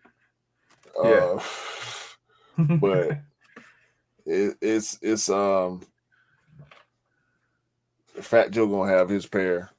He gonna have the whole pack. He's already got the whole Mayor, pack. yeah. Mayor, the guys that really want him, like the big head guys that really want Jumpman Bostic gonna have him. He gonna have him. If Jumpman Bostic gotta have him. I'm gonna be mad if he don't get him. Even if I don't get him, and he don't get him, I'm gonna be madder for him not getting him than I would be for myself. Is that one sneaker you are going to pay resale for if you had to? Depend on the price. Yeah. Okay. If it's reasonable, meaning 250, 300, 350, that would be one I'll pay resale for that. I pay resale for the Neon 95s and the PSG 4s. So yeah, I would do it for the Peach 5s. I don't blame you. That's a dope release. Okay, next up is something we saw this week again. Another one. It is the Jordan 13 Soulfly. What do you think, bro? I don't like it. You don't like it? Mm-mm. I don't like it. I like the color blocking, but I don't like the materials. I don't like the color blocking. I don't mind the materials. I don't like the color blocking. The materials look like they've got this interwoven, like ripstop. It kind of is either a hemp or probably is hemp. Yeah, it doesn't strike me as that. And I don't like that line, that gray line on the toe. But right there. Yeah, that's not a 13, bro. I don't need no toe cap with no 13, dog. You can get that out of here. Yeah, I like the inner lining. That's the best thing about it. Yeah, it is. Soulfly always going off the wall though. I mean, I respect it, but it's not for me. Definitely one that I'll probably swing and a miss for. To be honest, like I don't feel. I looked at it and I thought, nah. It looks, now you mentioned the toe boxing, it does look weird to me now. Like you just actually you ruined it for me even more. That's the first thing I saw. As soon as I saw this sneaker, the first thing I saw was that toe box, and I'm like, wait a minute, that's not how a 13 is made. No. No. Some things you can't, like the toe, putting the toe cap on the Jordan 10, like the sample pair. I could deal with that. Putting it on the 13, no. Yeah. So next up, I agree. The Soulfly 13. Probably. I'm a 13 guy as well. Like, I love 13s as well. Yeah, me too. but not for me. Definitely not for me. I wanna show this as this is what happened. Let's talk about this because I wanna talk about what you feel in terms of this event happening, and then as we can see, this Yeah, is Grant Williams exploded his 37s. This is not the first time. Obviously, Zion Williams smashed through one of his sneakers, and now it yeah. looks He like Grant Williams. uh Zion bust through the Paul George Nikes, Yeah, and Grant Williams seen here destroying this Jordan 37. Now, Grant Williams is a big dude. Um, he oh yeah. he Look at I think he's around 5'5", 6'5", 6'6", something like that.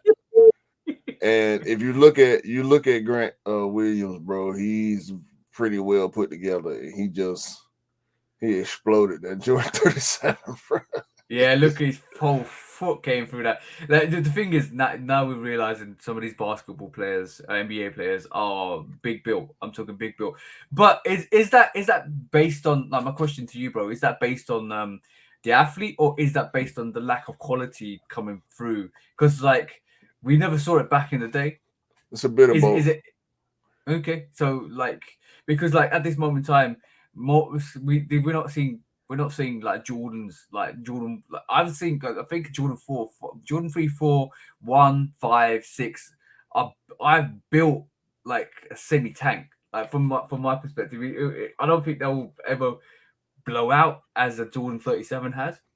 Well, I think That's but by the way, sorry, before you go on, bro. That's just me. That's just me thinking about the materials on the upper, because the upper materials are prime knit. right. That's where I was about to go with it. So we've seen over time the construction of basketball sneakers change, and they become more and more lightweight.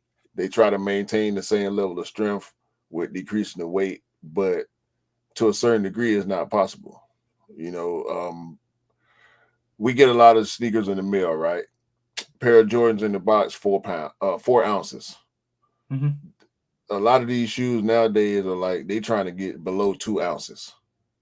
So Hmm. that's a lot of materials. That's a lot of rubber and stuff like that, Mm, that's being taken out to make the shoes lighter and more aerodynamic and still try to be as stable. But at the same time, we got dudes Grant Williams size when Jordan 3s and 4s and 5s were coming out, the OGs in the 90s, they weren't moving like a Grant Williams or a Zion Williamson or a, yeah, you know what I'm saying? Like, heavy built explosive players. Let's put it yeah. that way, So because that athletes are doing more now than they were then. And so it's putting more stress on a shoe that's not built as tough as sneakers used to be. So it's a it's combination. almost it's almost like a heavyweight boxer. The heavyweight boxers are different. Like, so basically, it's a Mike Tyson will generate more traction and more force on through a punch than somebody else at different range. See what I'm saying? So every box is different. So from the retrospect, these bigger, heavier built guys are, are producing more force on their sneakers, and this is why, as you can see, guys, if you're looking at this, Bro, if, is if you take if you take a 1985 Cadillac and crash it into a 2022 Cadillac, that 2022 is gonna fold up because it's yeah, fiberglass. yeah. That 85 is metal, it's steel. Yeah. So it's gonna fold up anything. And Grant Williams is a 75 Cadillac with 2022 Cadillac wheels on it. You know what I'm saying? It ain't the same. It ain't the same. No. It's smashing And apart. Zion, dudes like Zion, dude like Grant Williams, dude like actually Grant Williams played for the Boston Celtics. Um the Toronto Raptors, the team that they playing against in that clip, they got a guy that's similarly built to Grant Williams. His name is escaping me right now. But these dudes nowadays, bro, they doing stuff at the size. Think about this. Charles Barkley, right? He was over 250. He played at over 250, and he was 6'5". He wore, the 90s Nike basketball shoes. Mm-hmm. Zion Williamson is a little bit bigger than Charles Barkley, but he's way more. I wouldn't say way more, but he's more explosive than Barkley. Yep. But he's not playing in shoes that were built Barkley. Yep. the same way that Barkley's and Jordans and Pennies and all that stuff was. And we've seen, like, we will see more and more of, and this is what we talked about when we saw those Zion Voodoos. We see more and more of this old vintage look on, even with that that burlap or that hemp or the crepe hemp. We see more and more reinforcement, more and more stitching, more and more materials. It's getting heavier and heavier for these guys because they are going to smash through these sneakers. They are going to put force on these sneakers. Bigger guys generate bigger force. And this is why I think the Zion 2 Voodoos are built the way they are, because they are built like a tank, bro. It will strap you in, lock you in, no residual movements, reducing the stress on the paneling where for the toe and locking you in. Like, this is why wearing a Zion 2, it has almost like the cushioning at the back just pushes your feet forwards and locks you in, and you are just one unit, one body unit with that sneaker. And that's what I believe. Someone like Grant, someone like Zion are going to get sneakers built to kind of suit them, and more heavy duty sneakers, because basically they need that. Otherwise, you'll see that every weekend. Yeah, I said ounces too. I meant to say 4 pounds. I know. I know. The average retro Jordan is 4 pounds. I said ounces. That sounded real crazy. But 2 ounces. 2 ounces, if people don't know, is just over 40, 50 grams. Right. Yeah, I said that wrong. But yeah, man. At least shout out to Grant Williams, man. At least he didn't get hurt like Zion did. So hopefully we won't see too much more of that going on, man. Yeah. But by the way, like, I think Nike will be on deck to kind of make sure that doesn't happen again. This is They on top of that. They on top of that for sure, bro. You got to know they on top of that. That's their reputation right there. Yeah, exactly. But like, this is the reason why I brought it up, is I wanted to have that conversation with you in terms of buildability, designability, practical use, and obviously the athletes. How has the production gone down? I think as there's a fine balance between evolving sneakers to be functional for basketball, and also then producing the buildability of it. So basically, all of a sudden now you're like building a sneaker that's more function, more like performance wise, but reducing the functionality on court as well. So all of a sudden you've got a sneaker that theoretically could be the best basketball sneaker for, like, if somebody that's 5'6" wearing that sneaker, who's about 180 pounds, probably is going to do better than somebody that's 250 pounds wearing that sneaker who's 6 foot something, because then all of a sudden that the functionality of that sneaker no longer works, because that 37 is more of a universal. Like any Jordan silhouette past the 30 inches is more universal for everybody to wear to beat a ball on court. But then if you get the bigger guys rock them and the materials don't last up, it's not you're not somebody that's 5'5" is not going to generate the same force and velocity as somebody that's 6'5" and probably about another 50 pounds more heavier. So. But on that note, next subject quickly, we're going to touch on this. It is you got to talk to me about this, bro. You got to talk to me about this, because I heard about this, I saw it happen, and I was like, what the hell did StockX just do? Or one of the employees? Wait, do you know what? So somebody leaked a discount code from StockX. Oh yeah. They gave £100. So StockX had to cancel 50,000 orders from a leaked discount code. Bro, tell me about this. Tell me about this situation, because I'm lost. I don't know what happened here, bro, at all. I mean, it's pretty self-explanatory. But we gonna speculate, right? So I think somebody at StockX was pretty pissed off, and One of the so employees. right, so they decided to leak maybe some employee discount or some type Yeah. of special deal, or maybe somebody that's on the IT side maybe created the discount code Mm-hmm. and put it out there, and hopefully, I don't know. I mean, 50,000 the exact number. We don't know if it's more or less, but It'd probably be hope, more. It'd probably be more. I heard. hopefully some of the people that punched in that code was able to go through it to sell. Yo, I heard from various rumors. I don't know if they're correct. I don't know. I can't verify these rumors, but I heard StockX were paying money to people because of the discount code and Mm-hmm. giving them the sneaker. I was like, how does that work, bro? Like Because free sneakers and money? if it's less than $100, Yeah. and you got $100 rebate, that means they got to honor the rebate. So Yo. if you got a gift card for $100 and you buy something worth $50, they don't take the whole gift card. You No. get to keep the rest of it. So that's pretty much what this is. Yeah. I'm gonna say this reminds me of a time when like basically remember I don't know if you guys had the same problem, but back in the UK, T-Mobile always used to be glitchy, and in the sometimes in the afternoon, sometimes in the evening, sometimes on the weekends.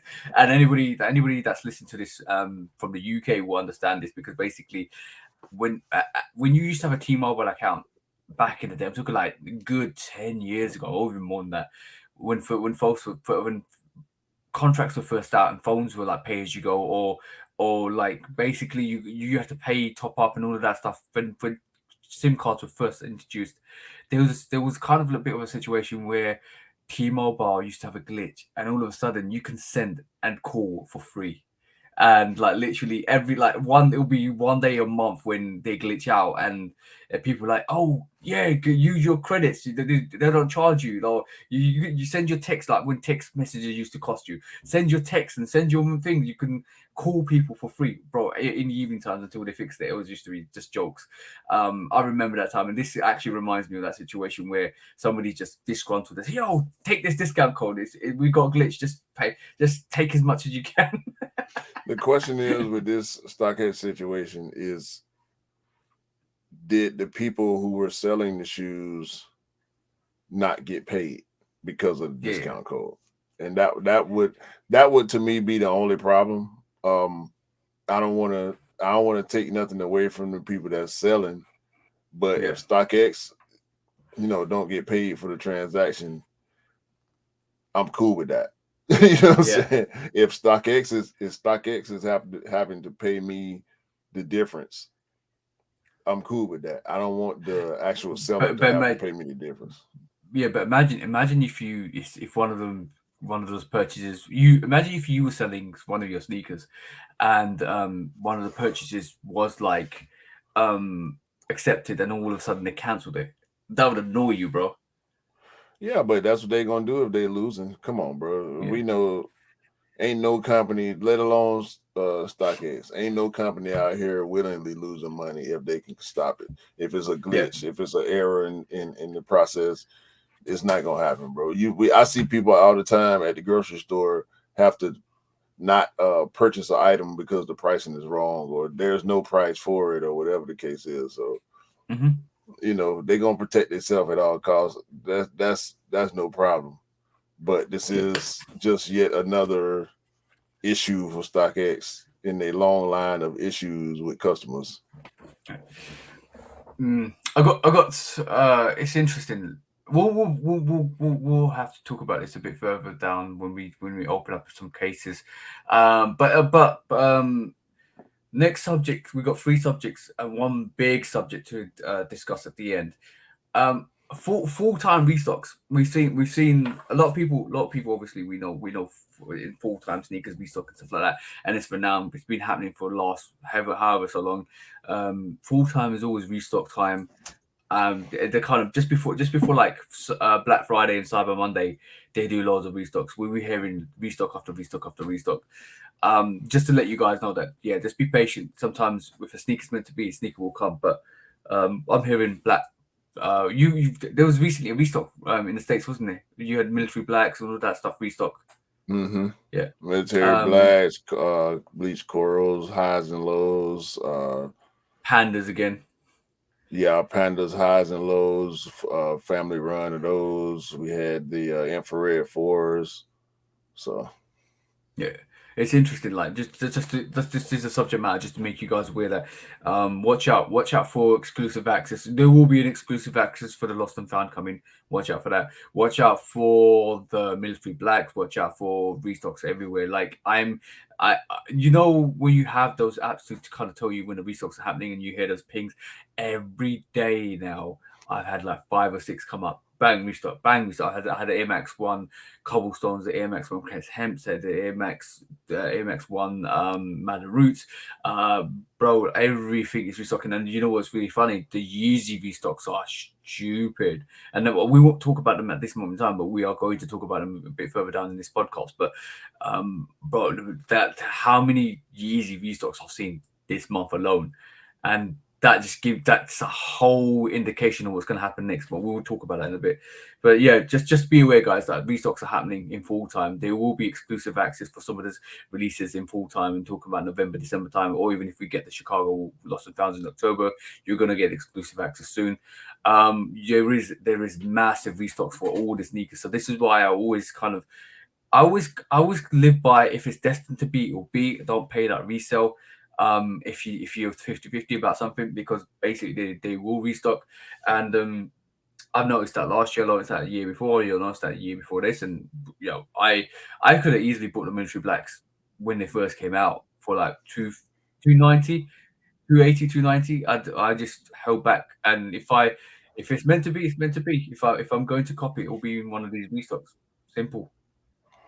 yeah, I think that's the best way to live by it. But yeah, guys, watch out. There are definitely restocks happening everywhere, so watch out for them. Just be aware that they are definitely happening. Now, the main 2 subjects of this podcast, and this is the interesting one. This is going to be an interesting conversation. So, number 1 is this, bro. Nike to cancel online purchases made by bots. yeah. So this has been circulating this week. Nike are now progressively fighting to stop resellers, to stop resale behavior. They're looking to take away your accounts. They're taking to cancel your purchases. There is probably an algorithm out there that they are going to kind of progressively use to actually work out if you are a reseller, if you are purchasing sneakers to resell. What I'm going to quickly show something as well. This came out from Korea, Nike Korea as well. Korea, not Korea. Korea. This was actually announced during this week as well, where Nike Korea has added new terms and conditions to prevent resellers from purchasing footwear and resell them in the secondary market. The new policies are said to increase the restrictions on the individual who purchase the shoes. Also, on top of that, I think they are now also not. I think the way forwards with that is also they are going to stop you from returning your sneakers as well. I think that's coming. That's Nike are going to introduce that for limited edition sneakers, or sneakers that are like collaborations, or even like a MSCHF robe to that you won't be able to return anymore. I don't see no problem. Yeah, why now? What the number one question is, why not before, when Nike was on a downer, and hype was actually. I've got several questions. Like let's just break it down. Why now? Why not before? I thought this was already in place. Is resale not relevant anymore? Those questions, like those are the questions. Not resale is still relevant. Is it's never not been relevant, even when it died down. Even at the state it's in right now, it's still relevant. I don't see it going away completely.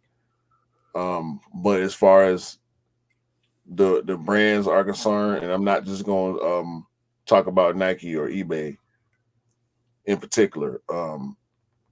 Brands, it's in the best interest of the brands as far as the eyes of public opinion to stop bots.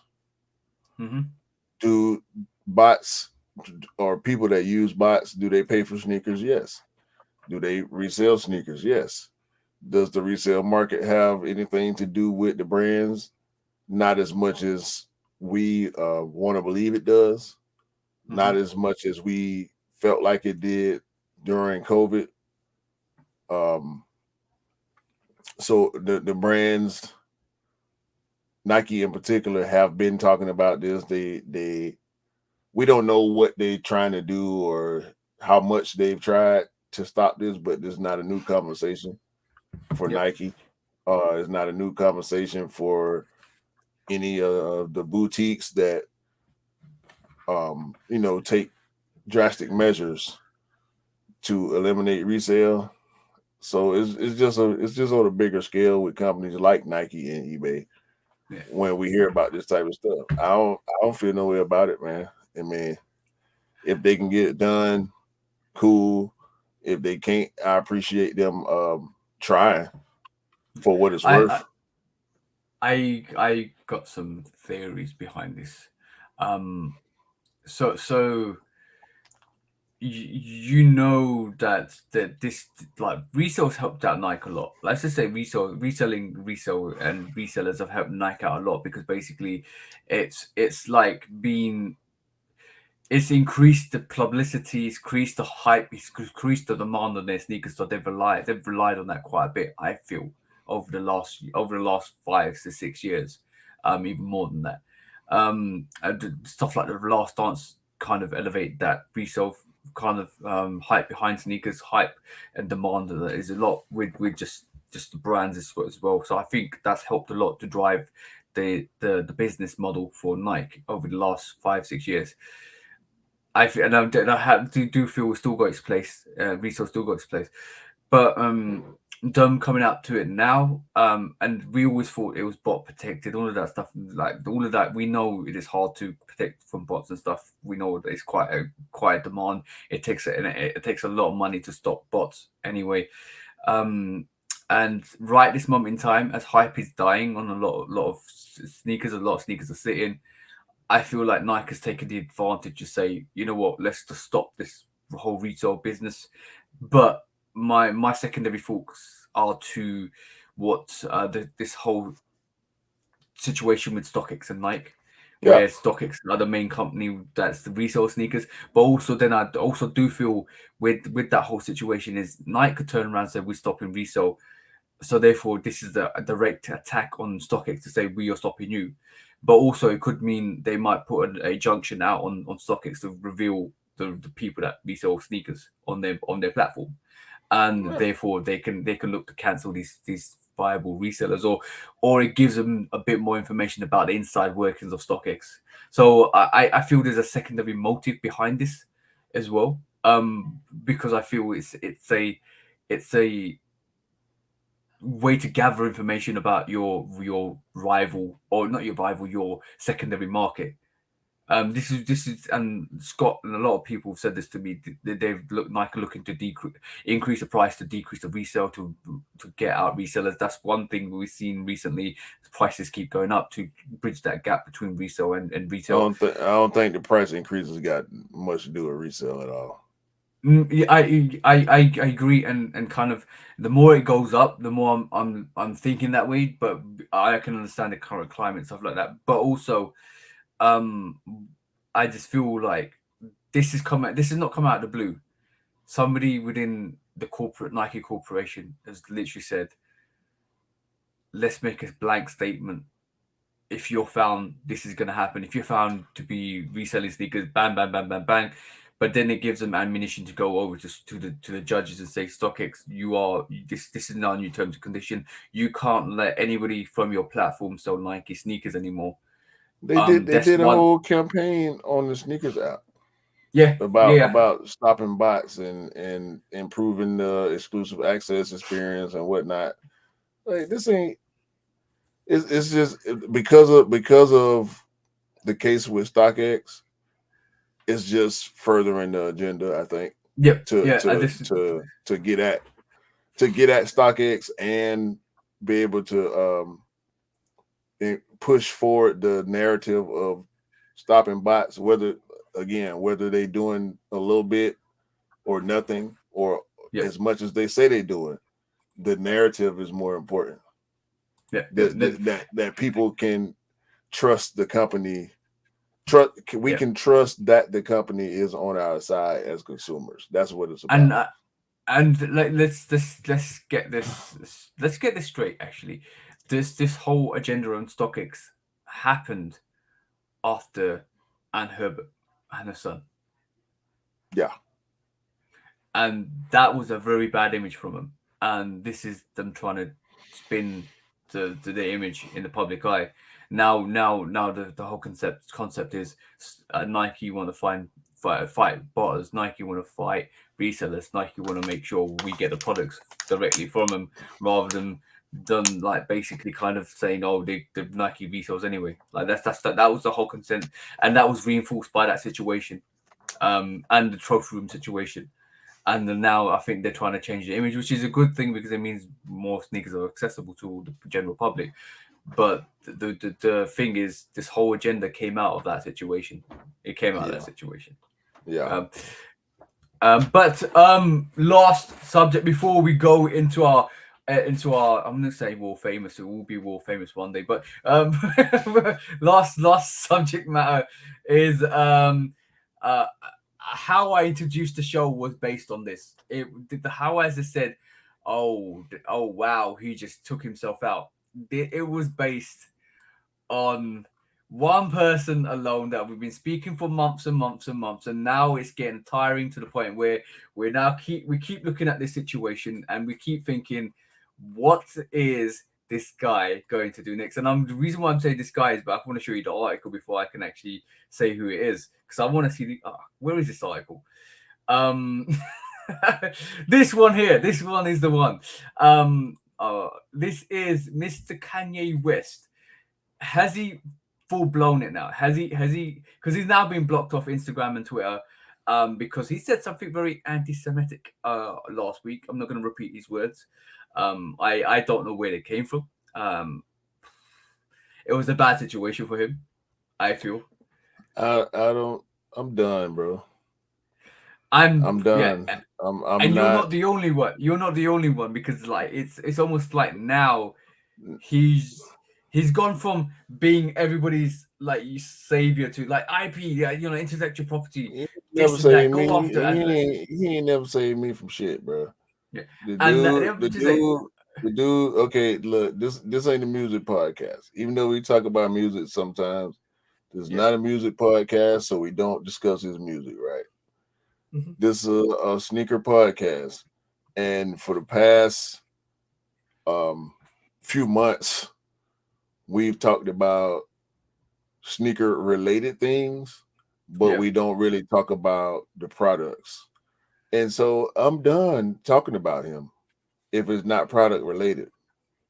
No, it is this is not product related, because basically they've taken him away from the social medias are taking his platform away from preaching anything to do with anything to do with race or gender and anything like that, or even his products now, because now as a consequence to that, bro, and I know a lot of people are tired about hearing it, but as a consequence to that, this is definitely affecting his business, because this happened straight after that.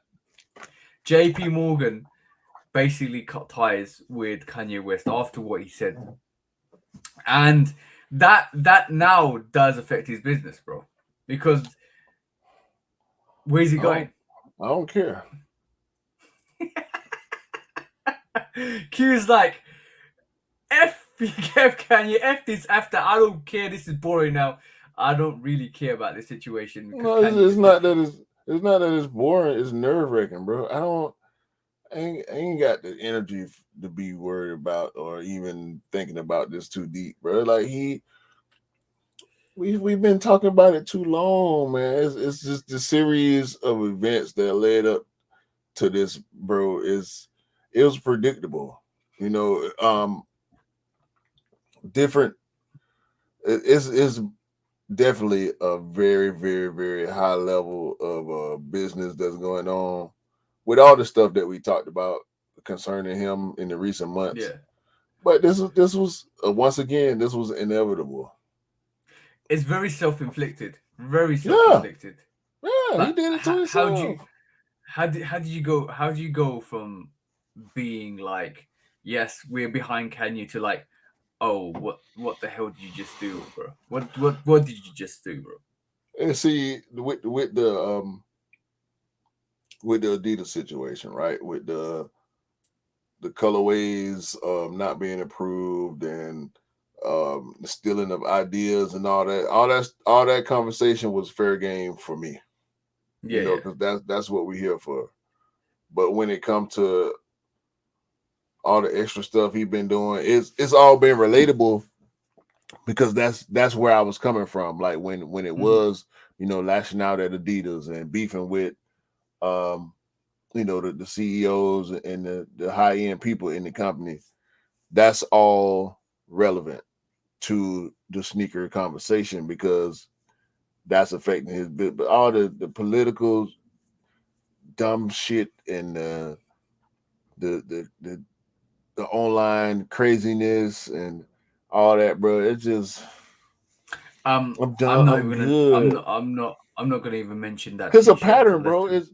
It's a Yeah. pattern. He back and forth, back and forth.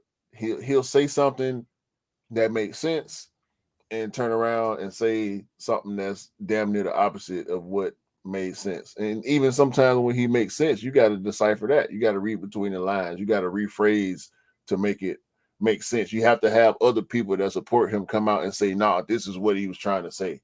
Or Hmm. when he calms down, he'll say it better than he said it the last time. But it's just too much, bro. He going way too far. The dude is clearly unstable. I don't want to keep trying to because the ain't no the context of everything is just so foggy. It's so convoluted. Like it's so the points get misplaced. Um, and when he lash out, it's always some controversial foolishness. Like Hmm. don't none of this got nothing to do with what you should be on. It's Yeah. just Yeah. so far left. Like dog, you. I'm cool on bro, man. I ain't got to support nothing else he ever do or say. Yeah. Even if it sound good, He's a he lost. always He's lost a lot blow of it. people. He's lost a lot of people He with saying what he said. always blow it, bro. We was Yeah. just with him and we was on his side in the fight with the Adidas, and he turned around and just blow it, bro. Like Bro, saying stuff I, that's I I've you. I'm laughing because I've just got the perfect analogy for this. Right? It's like we're lost at sea and we're rowing to the boat, and we see we're in our dinghies and we're rowing to a boat. I'm talking like this big ship, right? Not a boat, a ship. And there's Kanye there saying, "Look, I will save you. I will save you." And you're rowing and you're rowing and you get close enough, and you see that there's like it's seeping in water and it's burning to crisp, and you're like, "This man ain't gonna save us. He's going down. Let's roll away, bro." and look, it seemed like trolling, right? But it's not, bro. It can't be trolling at this high of a level every single day. It get worse, progressively worse and worse, bro. The man is losing his mind. Somebody got to do something, bro. Like he got these people around him, and it seemed like every time somebody rocking with him and try to help him or try to give him some advice or try to steer him in a better direction, he lash out at them too. So he running out of people. And man, you got JP Morgan, one of the biggest, if not the biggest financial institution in the United States, and they back out and they make it public. Like, you done, dog. You ain't nobody trying to do nothing. Yeah, like it's really hard because like he's got until mid-November to sort his affairs out because they don't want his money anymore. That's ridiculous, bro. That is ridiculous. Like, you gone from that's a hero to zero situation real quick, bro. Well, you got money. You got a lot of money, and the bank we're gonna keep it though. With you. You know what? Let's put it this way, right? But we all know keeping it in his big ass jacket. That we know Pablo Escobar. Everybody's heard of Pablo Escobar, right? There's a real big fact, right? That because he didn't use banks, he actually stole his money. There was a good percentage of money that was actually eaten by the rats. Like, I'm talking, even if you stored it, your let's just say 20%. Actually, yeah, probably 20%. 20% of your money is gonna be eaten by a rat. They still ain't found all his money. Exactly. Bro, let's take a trip to Colombia and let's start digging. No, I'm good. We need it for the we need it for the future sneaker releases, bro. I don't need it that bad. We know that's the situation, and as soon as we're moving more functionally to like what do you call it, like a electronic way of money management, it's no longer going to be the case that we're like literally going to be trying to use paper money. Paper money is going to be non-existent in 10 years time, bro. Like, there will be no paper money. Well, there's people or digital that they don't want it, so yeah. Okay, before we move on to our favorite subject is let's just do a quick funny one. Mythbusters. on our favorite favorite not your favorite but my favorite Yeezy brand, right? So I say that out of like just jest. But can a Yeezy slide float? Oh no. Let's find out, bro. Let's find out, bro. Them on top of the water in 3, 2, 1. Oh, they're floating. That's got to be fake. I have to test that out. Gotta go grab my Yeezy. By the way, shout out to the guy Gigamas. This is his video, so he's gonna prove. I want your reaction to this video as well. Fun. All right, let's go test it and see if this is. Did you just see that, bro? Did you just see what I saw? They must be fake or something. Bro, he took out Yeezy slides out of Travis Scott box. All right, let's go test it and see if this is fake. I'm gonna do some magic and snap my fingers and fill his water up real quick. And just like that, we're filled with water and we can test it out. Try and make them float in 3, 2, 1.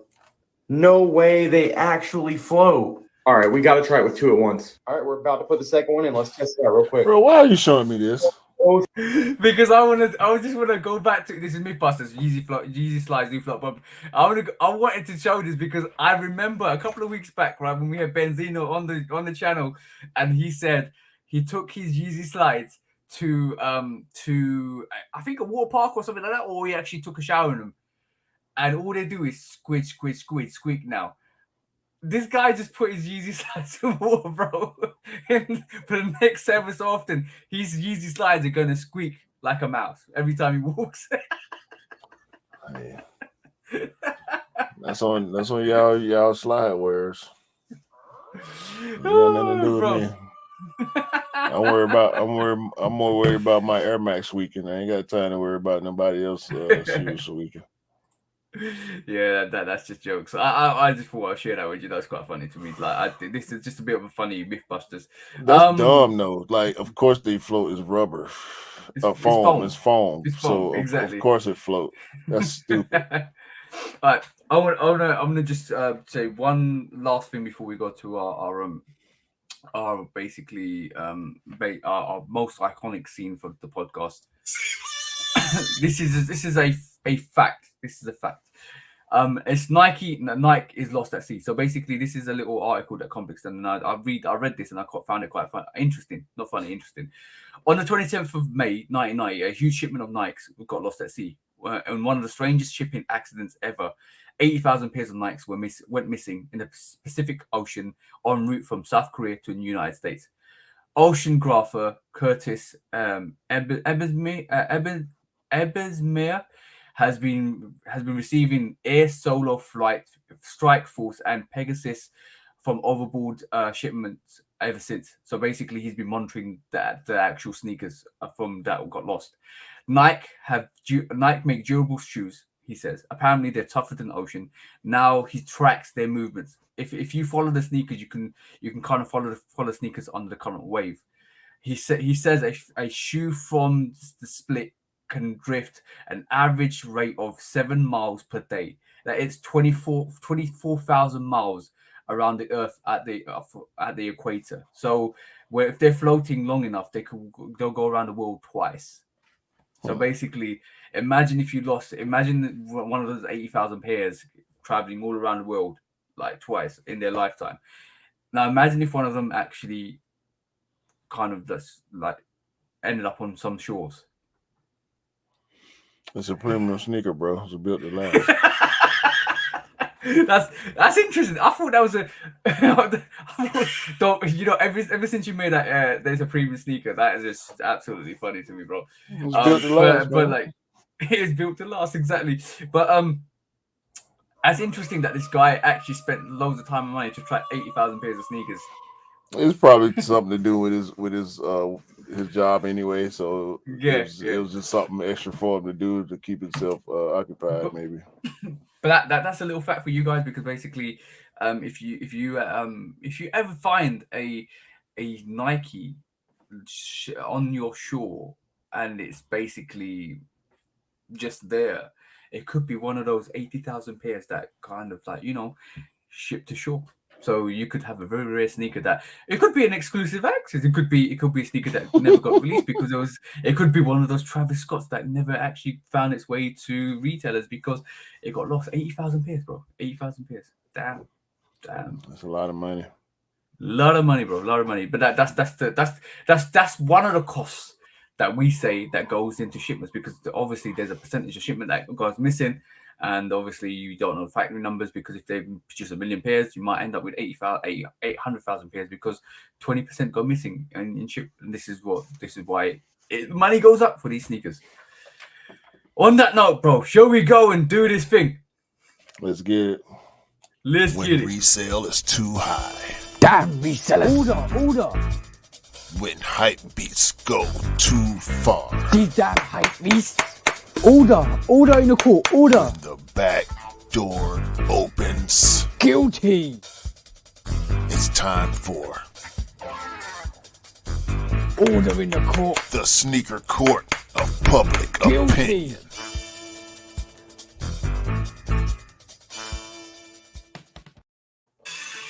Yeah. Hey!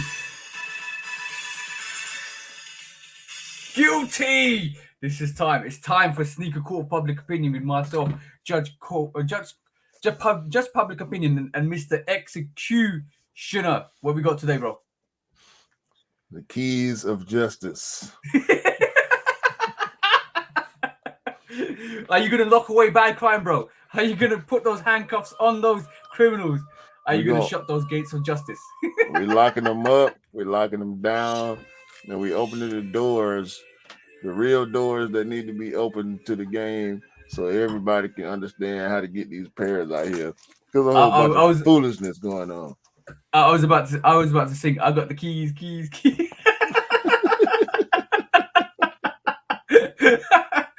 If you that DJ, bro, DJ Khaled makes some banging songs though. Still, I'm gonna say that. Yeah, hopefully Right, the cool. sneakers just as good. Oh yeah, bro, that's highly anticipated. So first up is what we saw first up, and then this is interesting because basically, if I can find it first of all, That's the one. We're taking to sneaker court of public opinion. Is this just absolute atrocity, or is this something of fashion, or this is worthwhile? First up is Mischief.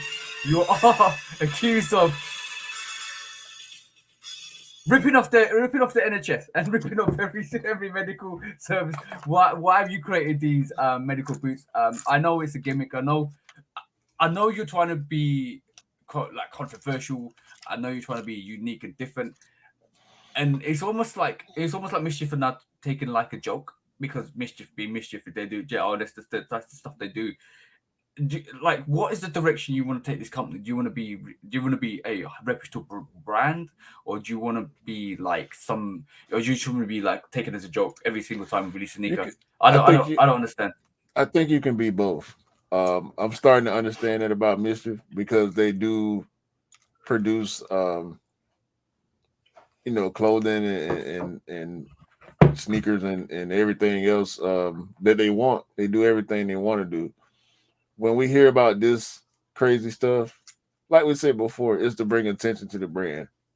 Yeah, the Gobstoppers ones. We saw the wavy babies. The wavy, like, bro. I'm surprised they never got sued well, they under a court case from Vans. I don't know how that's going. We never hear stuff like that.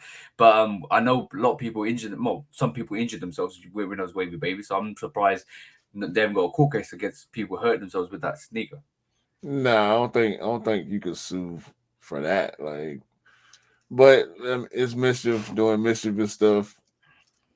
Like we said earlier, these are to be worn. They're not actual walking boots, but just the fact that they look like medical walking boots is enough for Mischief to get off. They get off on this stuff. And apparently they're doing well, because they keep coming up with the capital to be able to produce this stuff.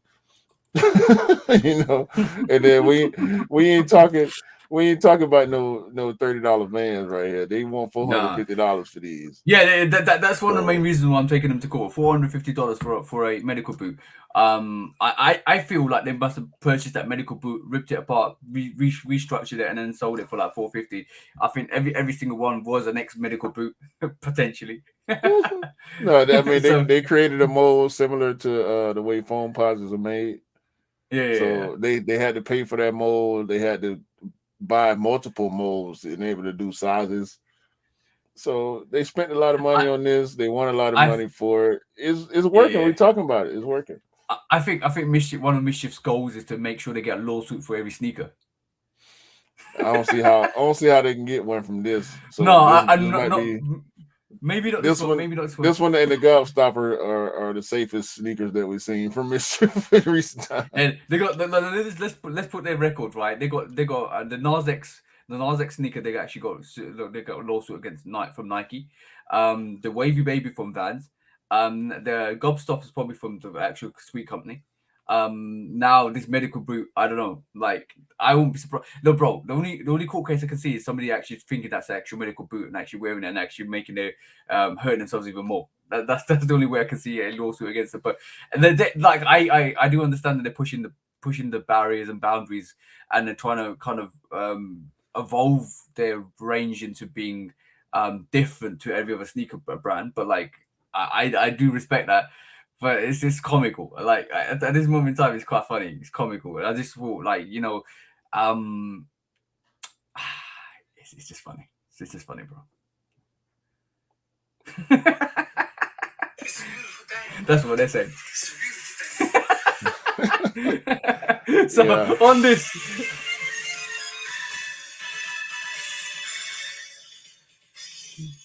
Mischief, you're found guilty of making a medical boot for general purpose and charging everybody £450 for it. So, Q, what do you want to say about that?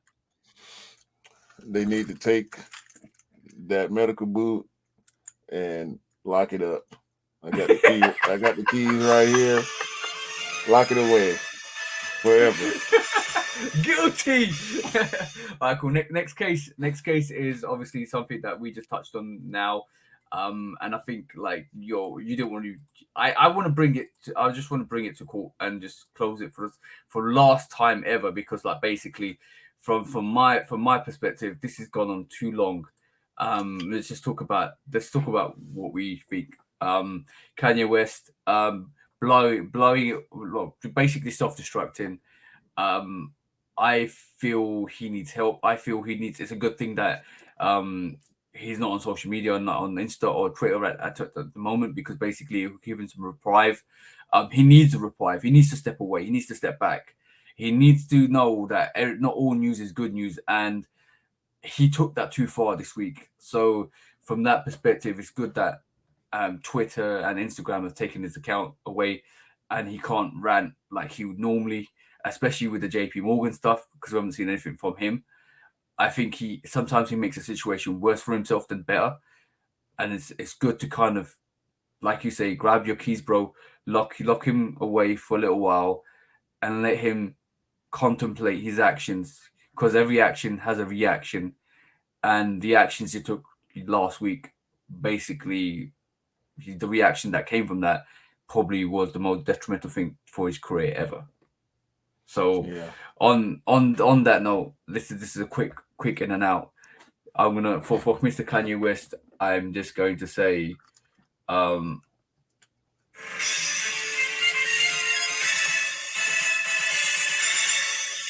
guilty. You can put the charges on that, bro. Oh, we taking his social media accounts. Locked him away.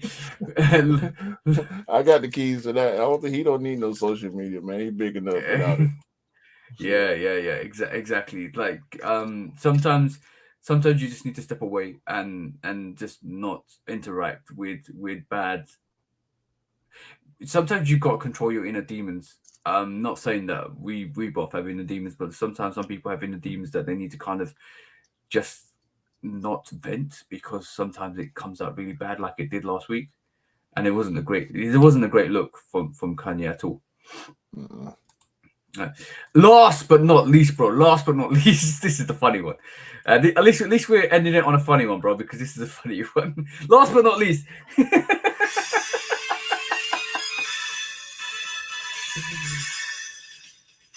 Talking about self-explosion, self-destruction, looks like StockX got their discount code leaked last week. So I'm charging StockX with basically, they are getting rid of a lot of people, making a lot of people upset, reducing their workforce because of what's happening with Nike. And a lot of people seem like they're not happy with StockX from our side, from the commercial side, from a buyer side, from a seller side, and even their employees.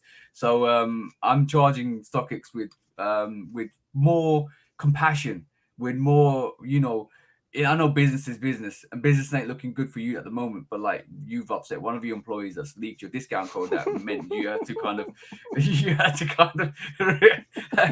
cancel 50,000 plus orders. Stop making your employees unhappy.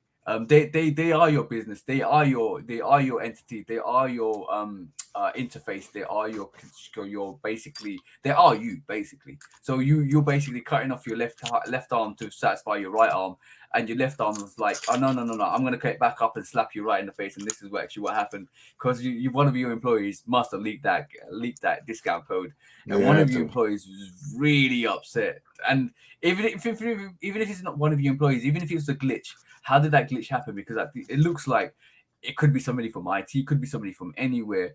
So and you know what's really, really interesting, bro? They got discount codes for employees. Doesn't that want you to make you want you to work for StockX, bro? StockX need to go away, bro. I think it's over. It's time for StockX to just be over. You reckon? Yeah. It seems like the beginning of the end. Yeah, I think it's time for him to go away. If not go away, just quiet down.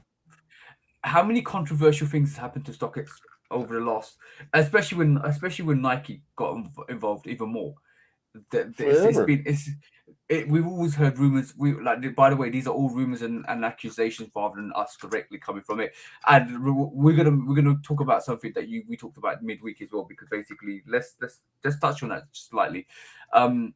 There's StockX over the years since they first came out have continuously spiraled like a snowball, slowly but surely into bad reputation where people think they sell fakes or people complained about them. Some for just publicity, some rightfully so. And all of a sudden now Nike's got involved and it's got even worse because there's more accusations coming through from Nike. Nike's more reputable, and Nike's a bigger brand, Nike's a bigger platform. And it just feels like since then it's been going downhill, and especially this leak, bro. Like business is not good. Obviously, doesn't seem like it's good because it feels like they're getting rid of employees, they're shutting down stores, they're shutting down not stores, but shutting down.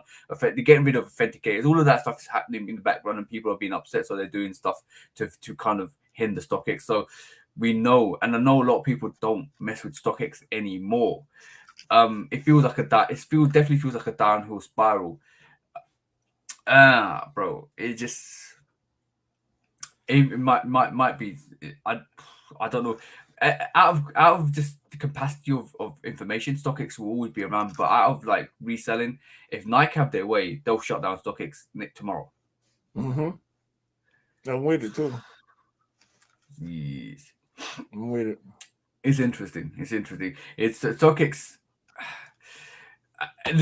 What's the next step? Go collect. They don't run into the same problems that StockX run into because they're run by companies, bigger companies that have been in business for a lot longer than the guys at StockX. Yeah. I get that.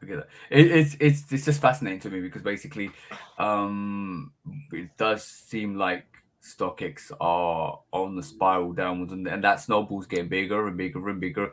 Let's mention the reputation at the moment because like we're in sneaker court and we're still taking we're still fighting the pros and cons at the moment, or we're still kind of building a case because at this moment in time the public opinion on StockX, and this is the court public opinion, so the public opinion on StockX at the moment isn't great at all, bro, and that was enhanced by the phone call that I had with you midweek, because the phone call I had with you midweek highlighted to me how much their reputation's gone downhill.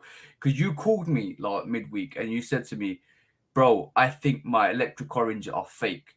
Because when I accidentally ordered it from StockX, because you're trying to get a refund now from StockX, and that's another bad thing, that the customer service is so bad. The fact that you called me to ask to kind of question the legitimacy of your electric orange ones, that just gave me an indication to say, all right, cool. There's so much distrust with that platform for sneakers. And then I had to pull out both of my electric oranges and compare them to your electric oranges because you weren't sure, because one shoe was bigger than the other. The stitching was different. The back panel was different. One had an hourglass, one didn't have an hourglass. And I had to pull out two legit pairs that I have to showcase to you that, yeah, there is quality issues with the electric orange anyway. But you were so dead certain that they were fake because it came from StockX. That's how much of a decline StockX has had over the years, and it's even more reinforced with Nike going at them as well, massively going at them. And the fact that Nike is stopping resellers, the whole statement that came out this week, and that's all fact to me. From the looks of it, is based, and then it's a direct attack on StockX, a massive attack on StockX.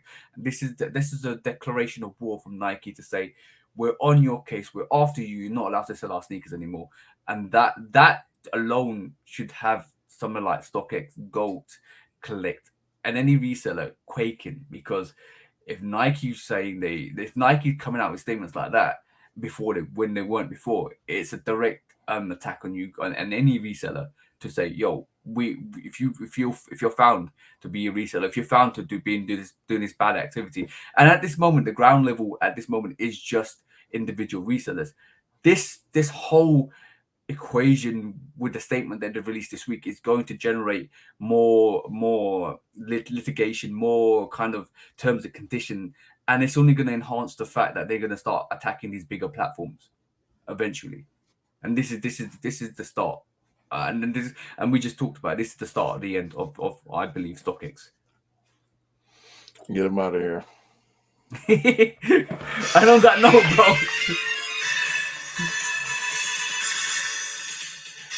guilty, StockX, you are guilty for making your employees unhappy. You're guilty of making your consumers unhappy. You're guilty of making your buyers and sellers unhappy. You are guilty of reselling sneakers that Nike don't want. So on that note, bro, what you want to do with them? I want us to close the door on StockX and throw away the keys.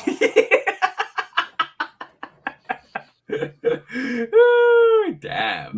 That's what I'm going to do personally with StockX. I'm done, bro. Close that door. The keys Lock out of that here. key. No more. I'm about to delete the app. God, I'm definitely cutting notifications short because they send me notifications every day, and I never use StockX notifications. Yeah, But yeah. you know, I use them for information only. So at this point, I can kind of delete the app because if I need to Google something and you know get the information from them, it's gonna pop up on Google anyway. So why do I need the app? Yeah, exactly, bro. So yeah, I'm deleting my account, clearing all my information. I'm done, bro. It's done. It's done out here, bro. It's done. When resale is too high. Damn resellers. Order. When hype beats go too far. These damn hype beasts. Order in the court. Order. The back door opens. Guilty. It's time for Order in the court. the sneaker court of public Guilty. opinion.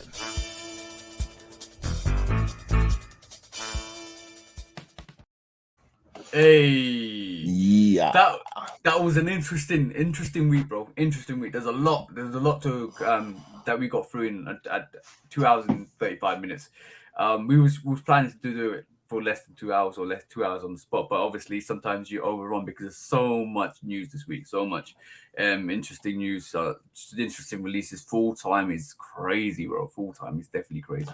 Yeah, man. We going next next week. I want to look at some stuff that we couldn't quite fit into a decent time frame this week. There's a lot going on, a lot of interesting stuff going on that's not going away either. So we're gonna get into some more not necessarily deep dive topics, but it's just a whole lot of stuff, bro. I had to pick and choose my topics in a different way than I ever have before because it was just so, and I knew you was gonna have a lot. So I'm like, yeah, we're gonna have to try to pack it in. So yeah, I think going forward, our limit is 2 hours. So basically, we can't go above 2 hours.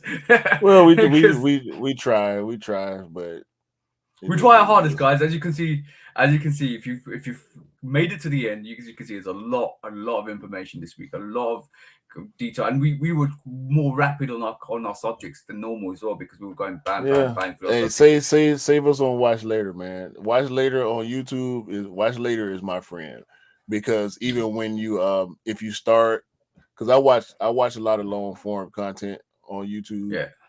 So when I start certain podcasts or certain breakdowns or list top tens or whatever type of weird stuff, food shows that I watch on YouTube. He watches the UFOs in the skies, guys. No, I don't do the conspiracy content. I can't do that. Not even sneakers conspiracy content. I don't pay attention to. But we do enough speculation on our own for me to be watching conspiracy content. The build up of speculation is due to the dedication. Trust me, guys. But that watch later option is definitely a lifesaver because it keeps it in a list for you so it don't get lost in your history. Yeah. I know I lose stuff in my history sometimes and never finish it, but if you put it in watch later, it'll be there in the list for you. So please use that watch later option and make sure y'all hitting all the buttons down there at the bottom. Hit all them and in the comments, man. And trust me, guys. We will be. We will be growing. We will be growing. We've been doing it for nearly 40 weeks, like not more than 40 weeks, but this is 39 episode. we are dedicated to making a success of this, in terms of just kind of doing this podcast. We love this because basically this is our Sunday afternoon when we record, and it's just fun for us, absolutely fun for us. We would not be doing this if it wasn't fun. But in terms of what we want to do going forwards, in terms of what we want to bring going forwards, it's bringing you guys the entertainment, the focal points, the news, the information, to what we think. And it's always great to get some comments from you guys to kind of like tell us what you feel about the subject matters, because obviously it's nice to get some interaction with the guys that listen to this, because it's always like, okay, cool, this is what the general opinion is, because we could take stuff to court of public opinion all the time anyway. And then that's our opinion, but this is what we kind of gauge from the week, because this is what people say and this is what we hear. But it's always important to get some interaction from you guys and kind of have your say. And if you like this whole sneaker reacts that we shoot off reacts that we do on Wednesday, that's interactive, because we want you guys to kind of have your say or have your laugh or give you something fresh for the week as well. So yeah, just put your comments down below and just let us know what you think of what we discussed this week, and let us know. We'll bring it. We'll sometimes, if there's any interesting subjects that you, or interesting points of view that you kind of say, we'll bring them up in the podcast next week, and we'll kind of get you to have your say on the subject matters. So it's interesting, guys. Just leave your comment and let us know, and we'll bring it up. For sure. That's for sure. So Yep. y'all participation will not go unnoticed. When we get topics from y'all, we always try to bring them in, especially from the bros. So exactly. That's it, man. Episode 39. We're gonna let y'all go. Appreciate y'all support as usual. Like I said before, y'all leave y'all comments on any of the topics that y'all like, anything that y'all disagree with. We can have a conversation in the DMs on IG. Follow TJ, follow myself, follow all the bros. And we're gonna see y'all next week, man. As TJ always say, great day, great month. We're gonna close out the year on a high note, and hopefully everybody can cop all the sneakers they want for the rest of the year and moving forward. Because all y'all deserve the sneakers that y'all like, man. And by the way, stop complaining sneakers are sitting. I see you guys complaining about sneakers sitting. Go and get the sneakers that are sitting. Go and get them. Like literally, put them on your feet. They're amazing sneakers. There's so much history behind some of the sneakers. Stop complaining. Especially the premium sneakers, bro. Yeah.